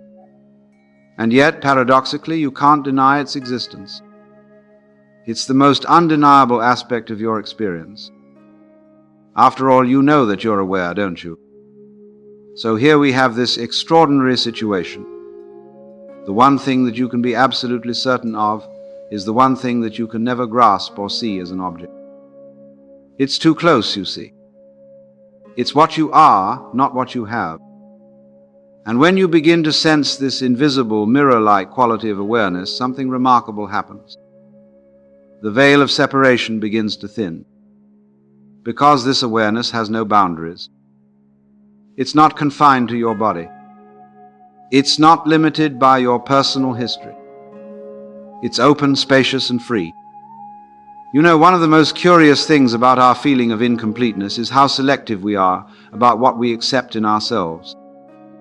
We want the light without the dark, the pleasure without the pain, the good without the bad. But this is a profound misunderstanding of how life works. Life is not a matter of either or. It's both and. You cannot have peaks without valleys, light without shadow, sound without silence. They go together. They arise mutually. It's like a wave in the ocean. Every crest implies a trough. You can't have one without the other. And yet, we keep trying to separate them. We keep trying to hold on to the crests and eliminate the troughs. But that's not how waves work, you see. That's not how life works. The attempt to accept only half of life is precisely what creates our sense of incompleteness. When you reject the shadow, you also diminish the light. When you deny death, you also fail to fully live. When you suppress pain, you also numb yourself to joy. Completeness, you see, is not about becoming only the good parts. It's about embracing the full spectrum of your being. The light and the dark, the joy and the sorrow, the wisdom and the folly. It's all you. Think of it like music. Music isn't just the notes. It's also the silence between the notes. If you eliminated the silence, you wouldn't have music at all. You'd have noise. The beauty of music lies precisely in this dance between sound and silence. In the same way, the beauty of your life lies in the dance of all these opposites. When you truly understand this, you stop trying to eliminate half of what you are. You stop trying to become only your idea of what's acceptable. And in that acceptance of the whole, you find a completeness that was never actually lost. Let's explore a beautiful metaphor that I've always found helpful. Think of the ocean and its waves. Each wave has its own unique shape, its own particular form. It rises, it curls, it crashes, it dissolves back into the ocean. Now, is the wave separate from the ocean? Well, in one sense, yes. It has a distinct form, a distinct movement. But in a deeper sense, the wave is nothing other than the ocean itself. It's not made of something different. It's just water, taking a particular shape for a brief time. You are like that wave. You have your distinct form, your distinct character, your distinct journey. But what you're made of, the essence of what you are, is not different from the essence of everything else. This essence is consciousness itself. Pure awareness. It's what the Hindus call Brahman, what the Buddhists call Buddha nature, what the Taoists call the Tao. It's the fundamental ground of all being. And the fascinating thing is, you are not merely connected to this ground of being. You are it, taking a particular form for a brief time. Just as the wave is the ocean, taking a particular form, but we've forgotten this. We've become so identified with our particular wave form that we've forgotten our ocean nature. We think we're isolated, separate, cut off. We think we're just this body, just this mind, just this personality. And this forgetting is the root of our sense of incompleteness. We feel incomplete precisely because we've identified with only a tiny part of what we truly are. It's as if the wave were suffering from a kind of amnesia, forgetting that it's the entire ocean. Now, if what I've been saying is true, that you are already complete, already whole, then a fascinating question arises. How do you realize what you already are? This is where we encounter one of those delicious paradoxes that I so love. Because if you are already complete, then any effort to become complete actually takes you away from the recognition of your completeness. The very act of seeking implies that what's being sought is absent. So we find ourselves in this curious situation. Trying to get what you already have is precisely what prevents you from recognizing that you have it. It's rather like searching frantically for your glasses while wearing them. The Zen masters understood this paradox perfectly. That's why they developed the art of non-striving, Wu Wei, as the Taoists call it. Action without action, effort without effort. This doesn't mean doing nothing. It means acting from a place of wholeness rather than lack. It means allowing your actions to flow naturally from who you are, rather than being driven by a sense of what's missing. It's like the difference between a child playing and an adult working. The child doesn't play in order to achieve something. The play itself is complete. It's self-sufficient. But the adult is always working towards some future goal, some imagined state of completion. Non-striving is like remembering how to play. It's remembering that life itself is already complete, already enough. It's not a means to some future end. It's an end in itself. So the art of non-striving is really the art of letting go. Letting go of the frantic search. Letting go of the belief that something is missing. Letting go of the very idea that you need to let go of anything. And in that letting go, that relaxing of the perpetual grasping, you may suddenly recognize what has been here all along. You know, there's a marvelous Sanskrit word that captures what I've been trying to convey. Lila. It means divine play, cosmic play. In the Hindu view, the entire universe is not a creation necessitated by some lack, some need, some incompleteness. Rather, it's a spontaneous expression of creative joy. It's play. It's dance. It's art. The universe doesn't need to be. It simply is, for the sheer delight of being. Like a musician who plays not to arrive at the end of the composition, but to participate in the joy of making music. When you begin to see your life in this light, something remarkable happens. The desperate search for meaning, for purpose, for some ultimate justification for your existence falls away, because you recognize that life doesn't need to be justified. It doesn't need to be going somewhere to be valuable. A dance isn't valuable because it gets you somewhere. In fact, a good dance takes you right back to where you started. Its value lies in the dancing itself. And this is the great liberation. When you stop seeing life as a journey toward completion and start seeing it as a dance, as play, as a spontaneous expression of what you already are, then the burden of becoming something falls away. You're no longer driven by the fear that you're not enough. You're no longer haunted by the sense that something is missing. You're free to express yourself fully, to participate wholeheartedly in the cosmic play. And the irony is, when you stop trying to become something, you naturally become more fully what you already are. When you stop trying to find meaning, your life naturally becomes more meaningful. When you stop trying to arrive somewhere, you discover that you're already precisely where you need to be. So, here we are, at the end of our exploration. And where have we arrived? Precisely where we started, but perhaps with new eyes to see. You know, there's a wonderful Zen saying, before enlightenment, chop wood, carry water. After enlightenment, chop wood, carry water. What changes is not what you do, but how you do it. Not what you are, but how you experience what you are. This recognition of your inherent completeness doesn't suddenly transform you into something other than what you are. It simply removes the veil of confusion that made you think you were incomplete to begin with. It's like waking up from a dream in which you were lost, searching desperately for your home. Upon waking, you realize that you were home all along. The journey, the search, the sense of something missing was all part of the dream. And what is this home that you never actually left? It's the eternal now.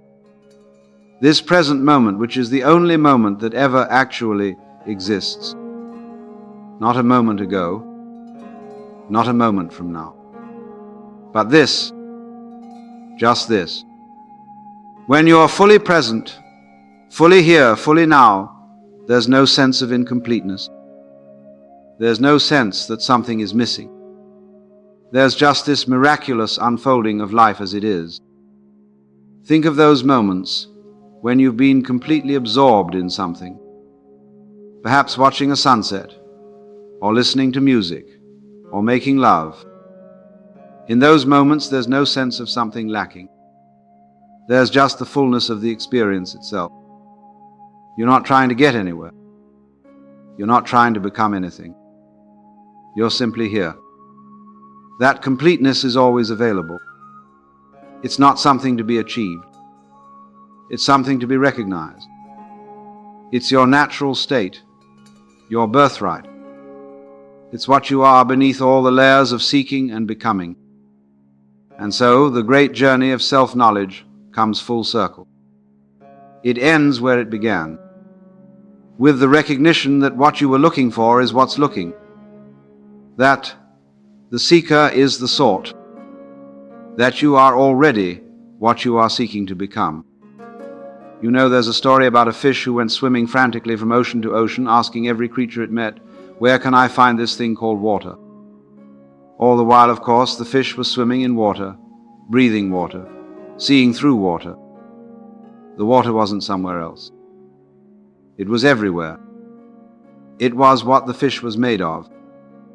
We are like that fish, swimming in an ocean of awareness, of being, of consciousness, looking everywhere for what we already are. The great joke, the great cosmic game, is that we've been looking in the wrong direction. We've been looking outward, seeking something external, when what we're looking for is the very looking itself. Not something to be found, but the finder. Not something to be known, but the knower. And in that recognition there's a kind of laughter. The laughter of relief, of homecoming. The laughter that comes when you finally get the joke that's been playing out all along. That what you are is already complete, already whole, already perfect. Not in some abstract philosophical sense, but in the most immediate, intimate way possible. Here, now, just as you are.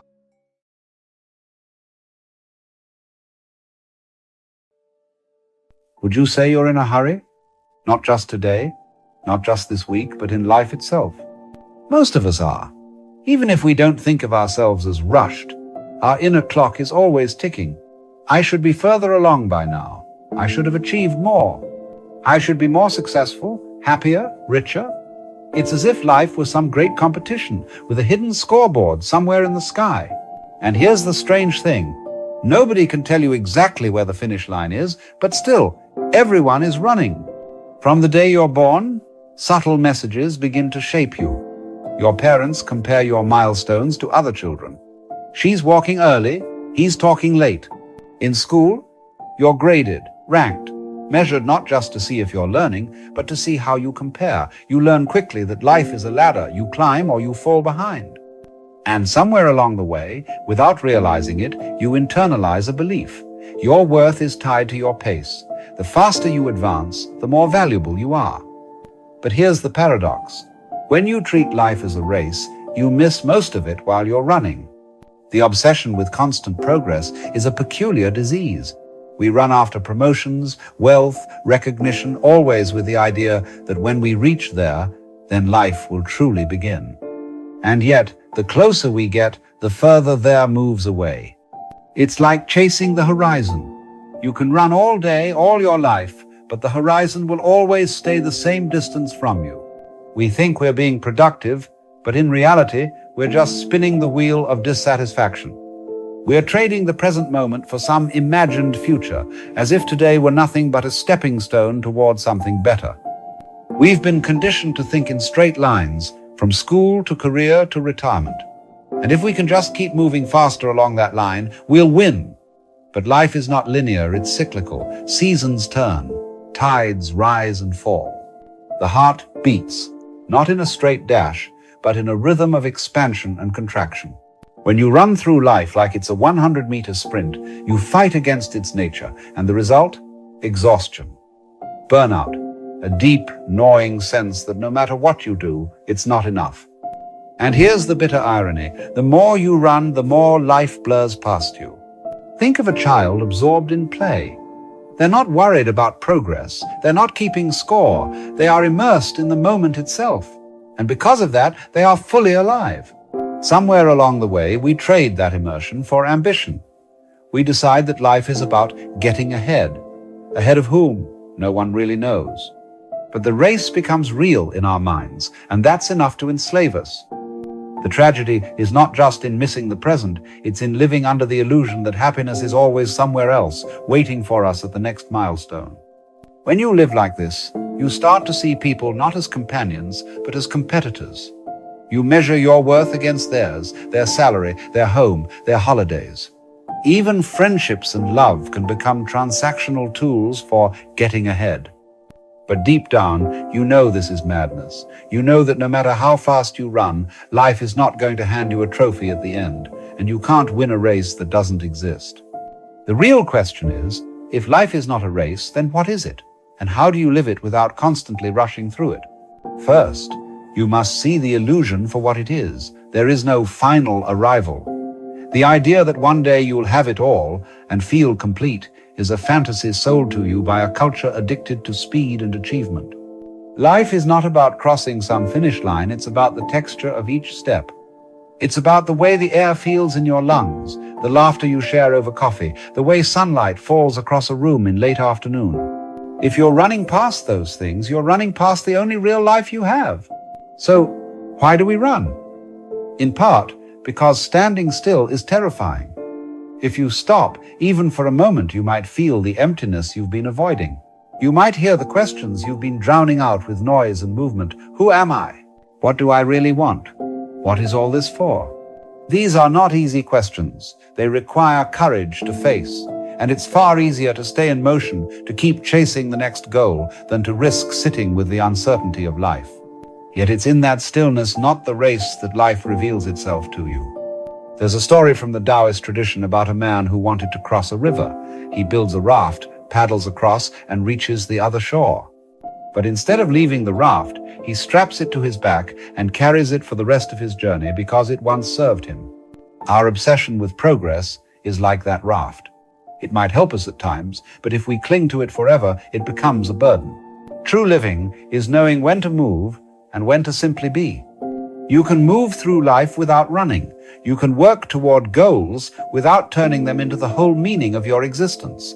The secret is balanced participation without obsession. Instead of asking, how far ahead am I? Try asking, how deeply am I here?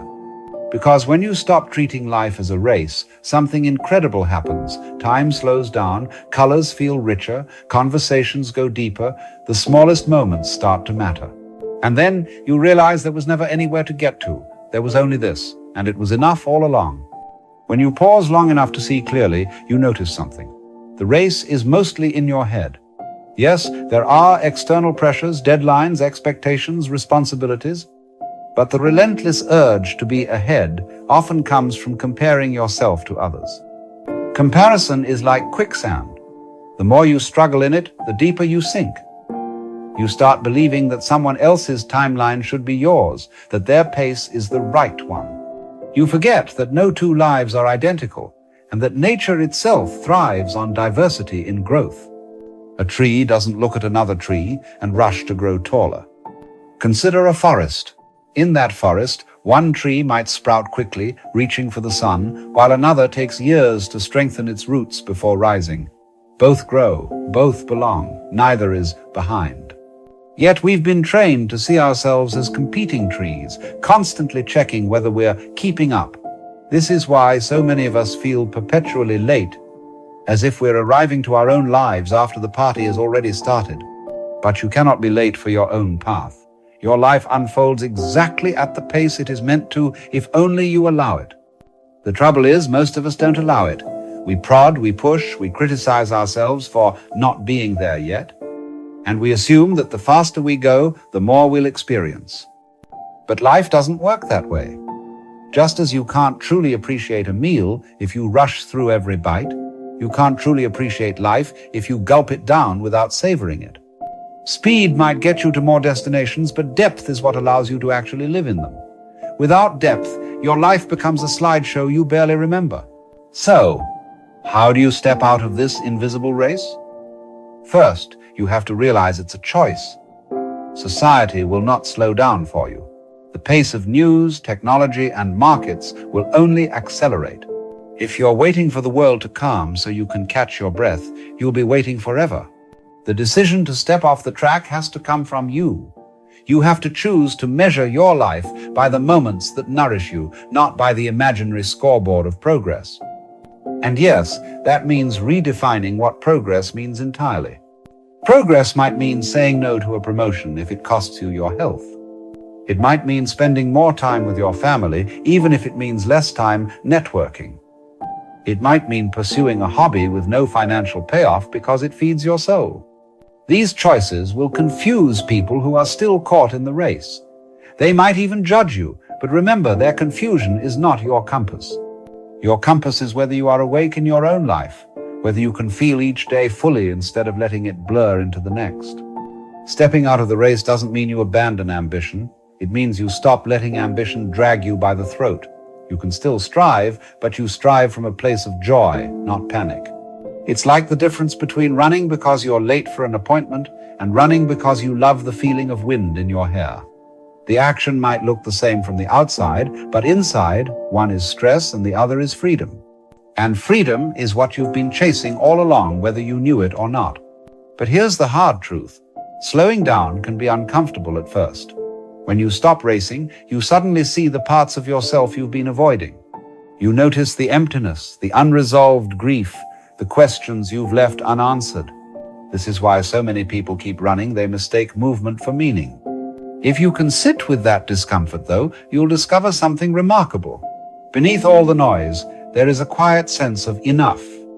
Not enough as in settling, but enough as in realizing that your worth was never tied to your pace. Imagine waking up tomorrow with no race to run.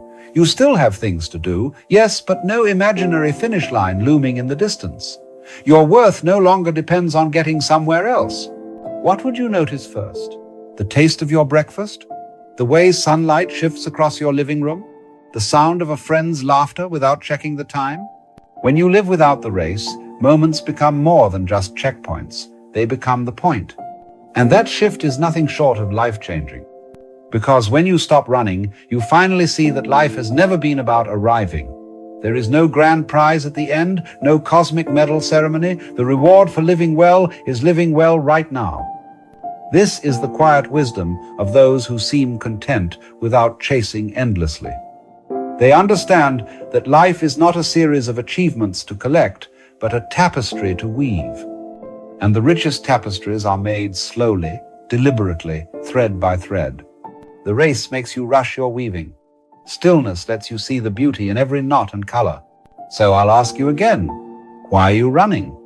Is it because you truly love the pace, or because you're afraid of what will happen if you stop?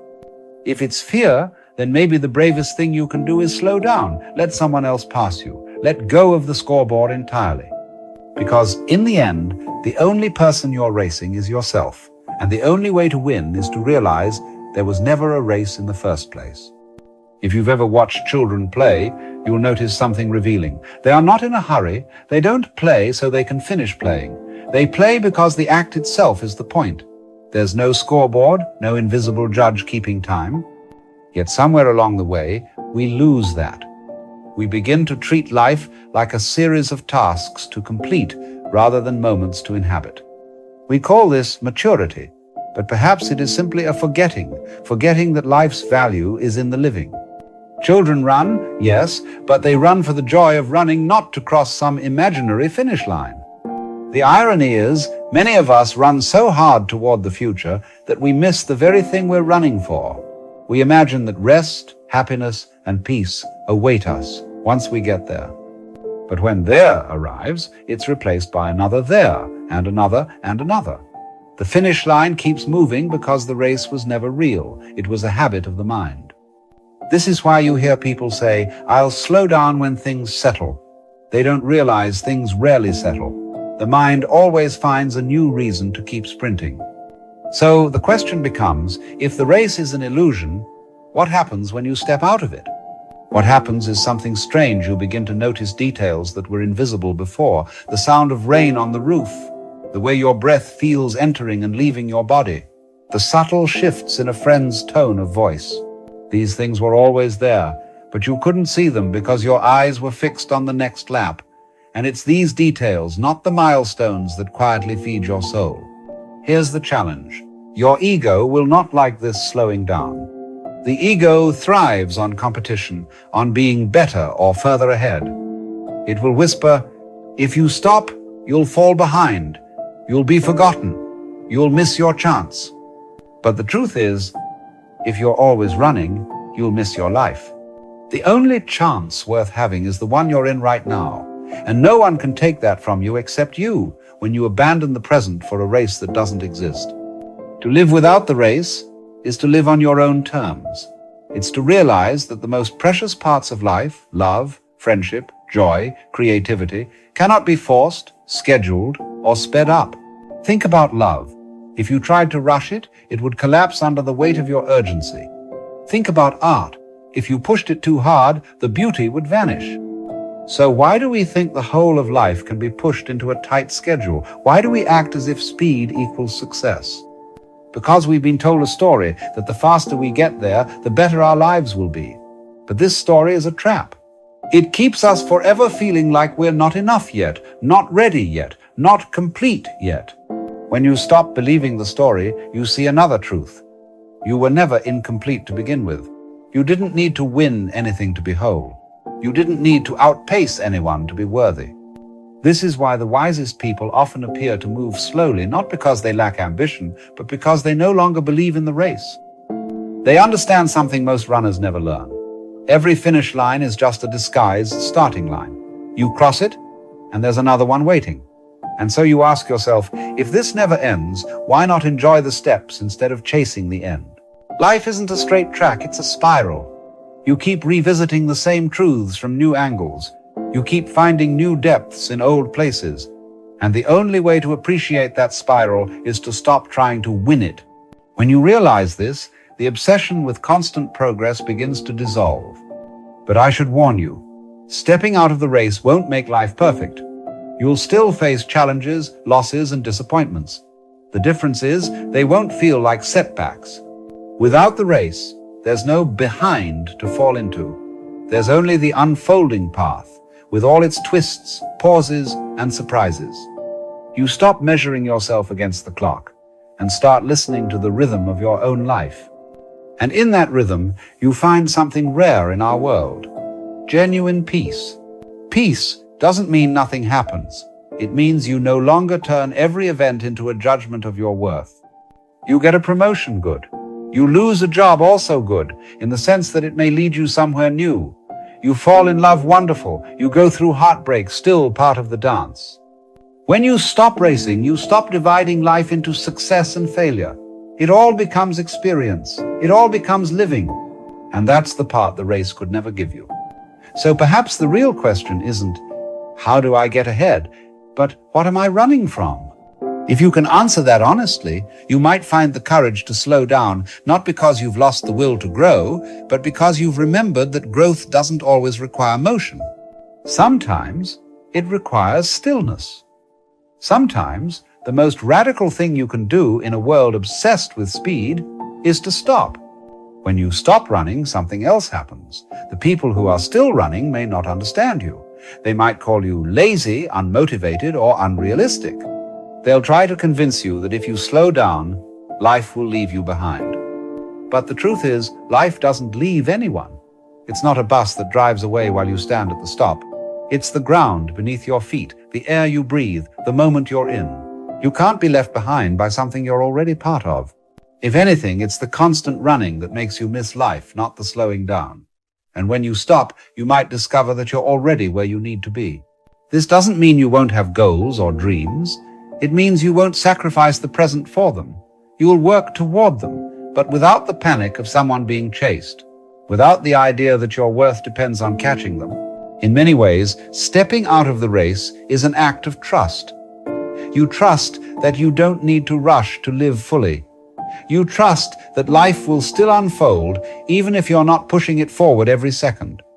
Trust doesn't mean passivity. It means letting go of the illusion that speed equals value. It means understanding that your presence matters more than your pace.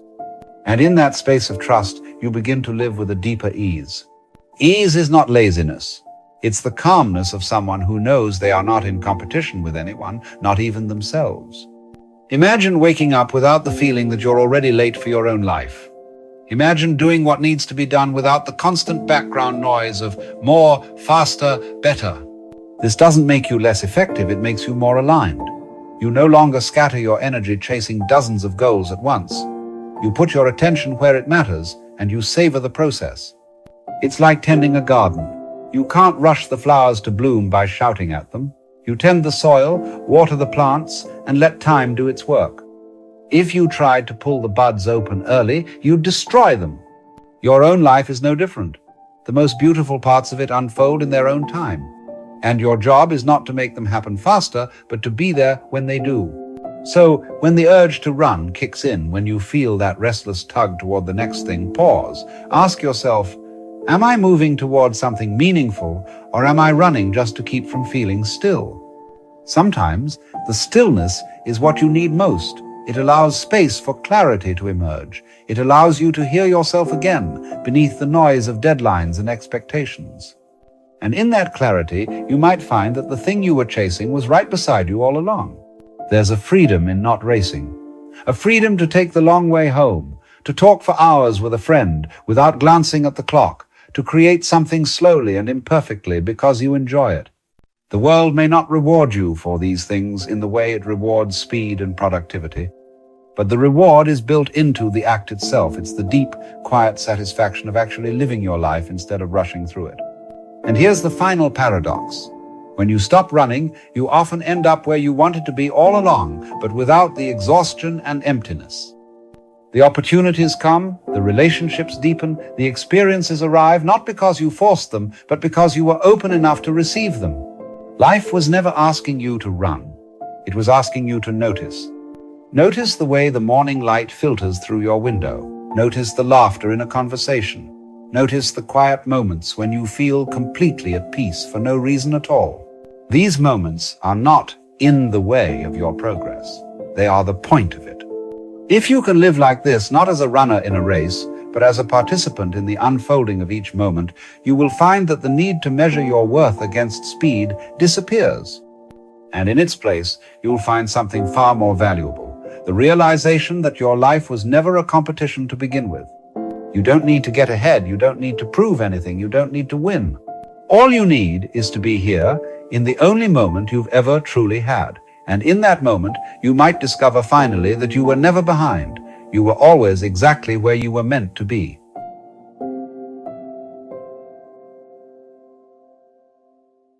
You say you love someone, but do you? Or do you merely need them? There's a difference, you know, a deep, dangerous difference that most people never stop to see. You see, what most people call love is often just fear wearing perfume. Fear of being alone, fear of not being enough, fear of the silence that comes when no one's texting you back. And in that fear, you reach for someone, anyone, not to share your joy, but to patch your holes. That's not love. That's bargaining with loneliness. Now, I'm not saying your feelings aren't real. Of course they are. The ache, the longing, the thrill, all of that is real. But where is it coming from? Is it coming from overflow, from fullness? Or is it coming from lack? Because here's the secret. Real love can only flow from abundance, from a heart that's already whole. If you're trying to fill yourself with someone else, you're not loving them, you're using them. Even if it feels beautiful. Even if it feels spiritual. Even if you cry and call it destiny. It's still need. And need, however poetic, is not love. It's fear. Fear dressed up in soft words. Fear wrapped in candles and music. Fear disguised as romance. Let me ask you something directly. What happens when they don't text you back? What happens when they don't say the words you want to hear? What happens when they don't show up how you imagined they would? Do you feel abandoned, crushed, forgotten? Do you suddenly question your worth, your beauty, your importance? If so, then that was never love to begin with. It was attachment. Attachment is the mind saying, I need you here so I can feel safe. Love is the heart saying, you are free and so am I. But here's the trick. Love feels like freedom. Need feels like a cage, even if it's covered in flowers. And the more afraid you are of being alone, the more likely you are to mistake the cage for a home. Why? Because we were taught that to be alone is to be lacking, that if you're single, you're waiting, that if you're not loved by someone else, you must not be worth very much. But that's a lie. You were not born to be half of something. You were not born to wait for your other half. You are already whole. The idea that someone else must complete you, that's a clever myth sold to you by a world that profits off of your insecurity. And so, people keep reaching for each other with grasping hands, not to share, but to fill. And when that person leaves, or changes, or doesn't meet your emotional demands, you feel destroyed. But it wasn't them you lost. It was your idea of them. The version you created to soothe your fear. That's what vanished. Because the truth is, most relationships are not between two people, they're between two fantasies. And when those fantasies break as they always do, you think love has failed. But love hasn't failed. The illusion has. Now, I'm not here to shame you. I'm here to wake you up. Because if you want real love, the kind that liberates, the kind that dances, the kind that glows, without clinging, you have to confront the part of you that needs. That part of you that says, I'm not okay unless they choose me. Because here's the thing. The moment your peace depends on another person, you have surrendered your freedom. And love, real love, cannot grow in captivity.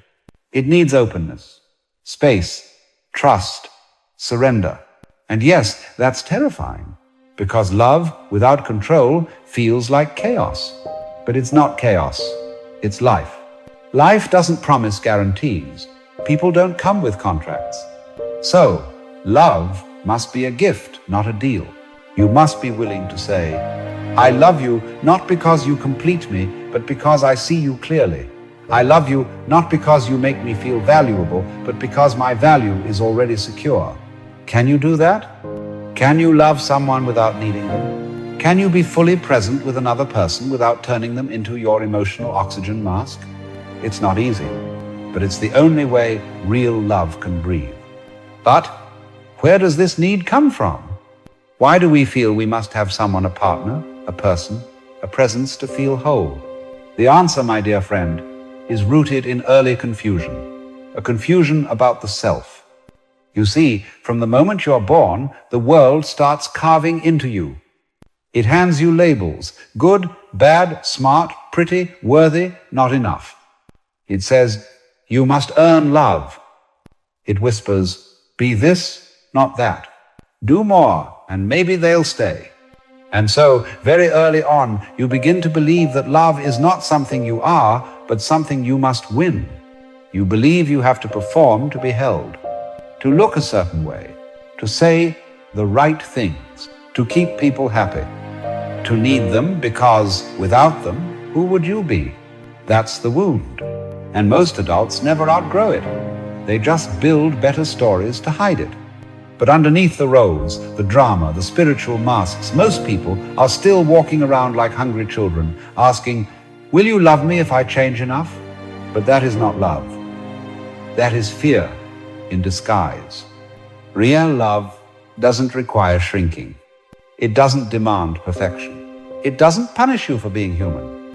Love says, come as you are not, as you think I need you to be. But you cannot offer that kind of love if you haven't offered it to yourself first. Because if you're still ashamed of your flaws, you'll expect someone else to fix them. If you're still afraid of your loneliness, you'll ask someone else to distract you from it. And eventually, that person becomes your mirror, not because they hurt you, but because they reveal what you haven't healed. This is the great paradox. The more you need someone, the more you can't truly see them. You see what you want them to be, not what they are. You project your pain onto their face. You ask them to read your mind. You expect them to save you from yourself. But no one can carry you home. They can walk beside you, yes. They can offer love, presence, joy. But the journey, the returning to your own wholeness, that's yours. And it begins with this.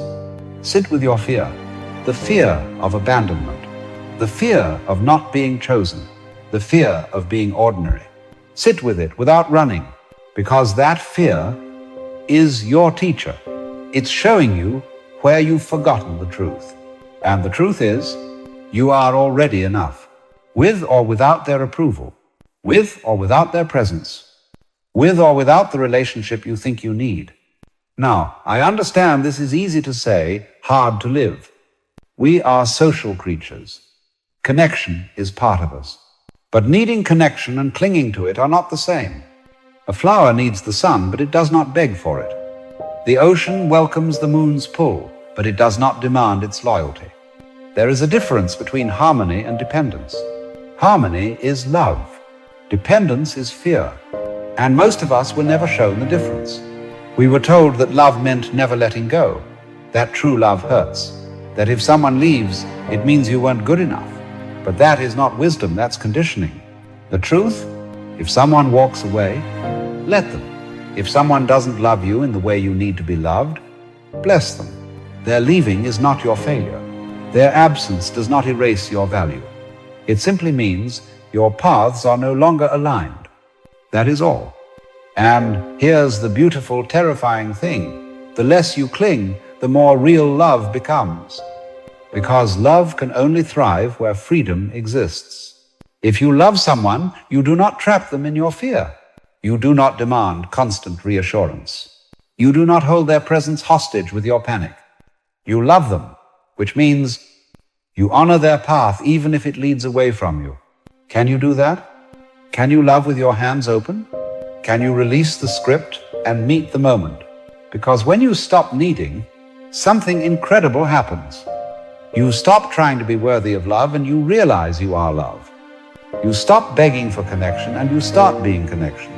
You stop performing and you start feeling. This is where love lives. What happens when two people meet not to complete each other, not to fix one another, but to witness each other? That, you see, is the rarest thing. Two souls who do not need one another to feel whole, but choose to walk beside each other anyway. Not out of fear, but out of joy. This is not the kind of love you see in movies or read about in cheap romance novels. It's not grand, dramatic, or loud. It is quiet. It is stable. It is free. And because it's so unfamiliar, many people walk away from it.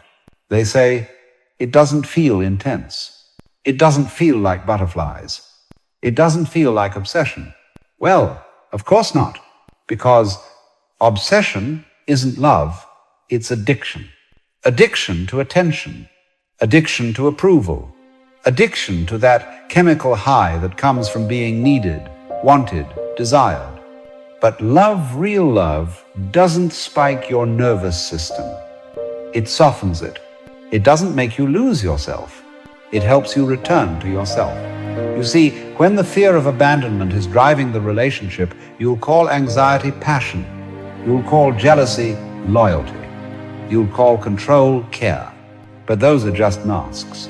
And behind the mask is fear. Fear of being alone.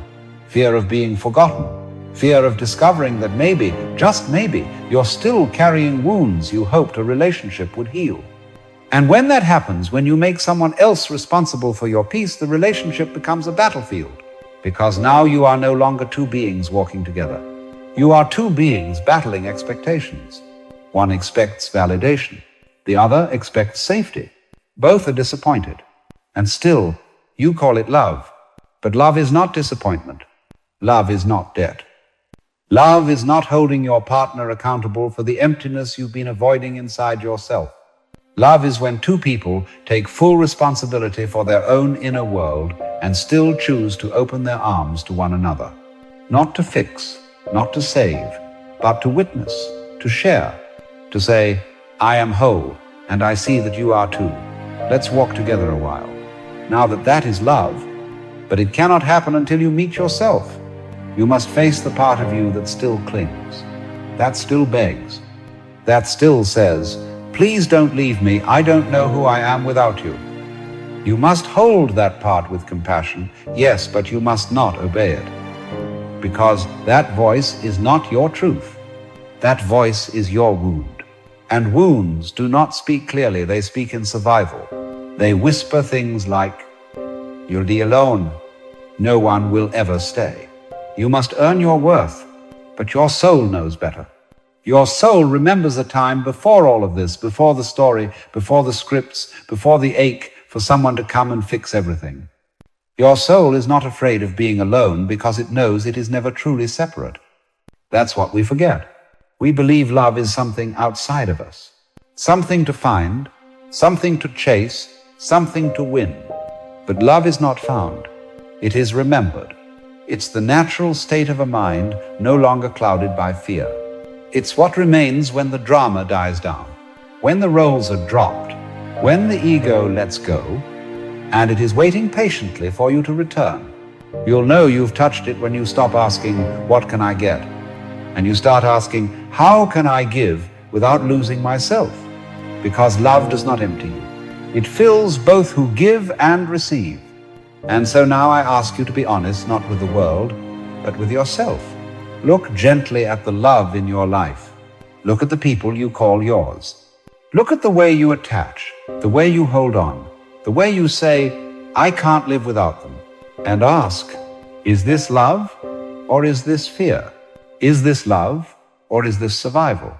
Is this love or is it a well-dressed panic? You see, love and fear cannot grow in the same soil. You must choose which one you water. And if you water fear, it will grow into control, into jealousy, into insecurity, into anxiety disguised as devotion. But if you water love, true love, the love that rises from your being and not your need, it will grow into something vast, something generous, something still. It will not demand, it will not panic, it will not chase, it will see. That's what real love does. It sees. It doesn't ask you to change your shape. It doesn't mold you into an ideal. It doesn't force you into the prison of someone else's needs. It sees you, and it stays if it is meant to. And if it doesn't stay, it still sees you. It still bows to you. It still leaves gently, because love is not the same as possession. We've confused the two. We've been told that to love someone means to hold them tight, to never let them go, to claim them. But how can you claim a soul? How can you possess a being? The river does not possess the rain. The sky does not own the sun. They meet, they move, they change. So do we, and so must love. If you are brave, truly brave, you will begin to release people from the cage of your expectations. You will begin to say, I want you with me, but I do not need you here to be whole. You will begin to build relationships from abundance, not emptiness, from freedom, not fear. And what you will find is something extraordinary. When people feel free, they show you who they really are. And if love remains, it is real. And if love fades, it has done its work. Either way, you grow. Because every time you choose love over fear, you come back to life. You return to the part of you that never needed fixing, only remembering, the part of you that knows. You are not someone's half. You are not a puzzle piece. You are not a product of someone else's attention. You are the ocean pretending to be a drop. You are the sky playing dress-up as a cloud.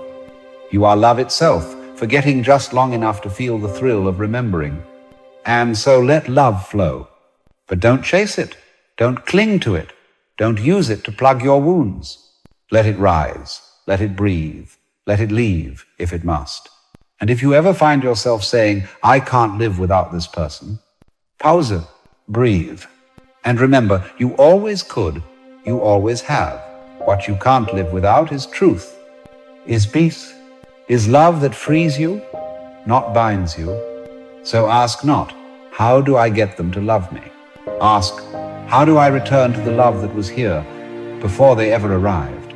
That is the question. And if you follow it honestly, if you let go of the fantasy, the story, the fear, you will find that the love you've been begging for was yours all along. It was never missing. You were just looking in the wrong direction.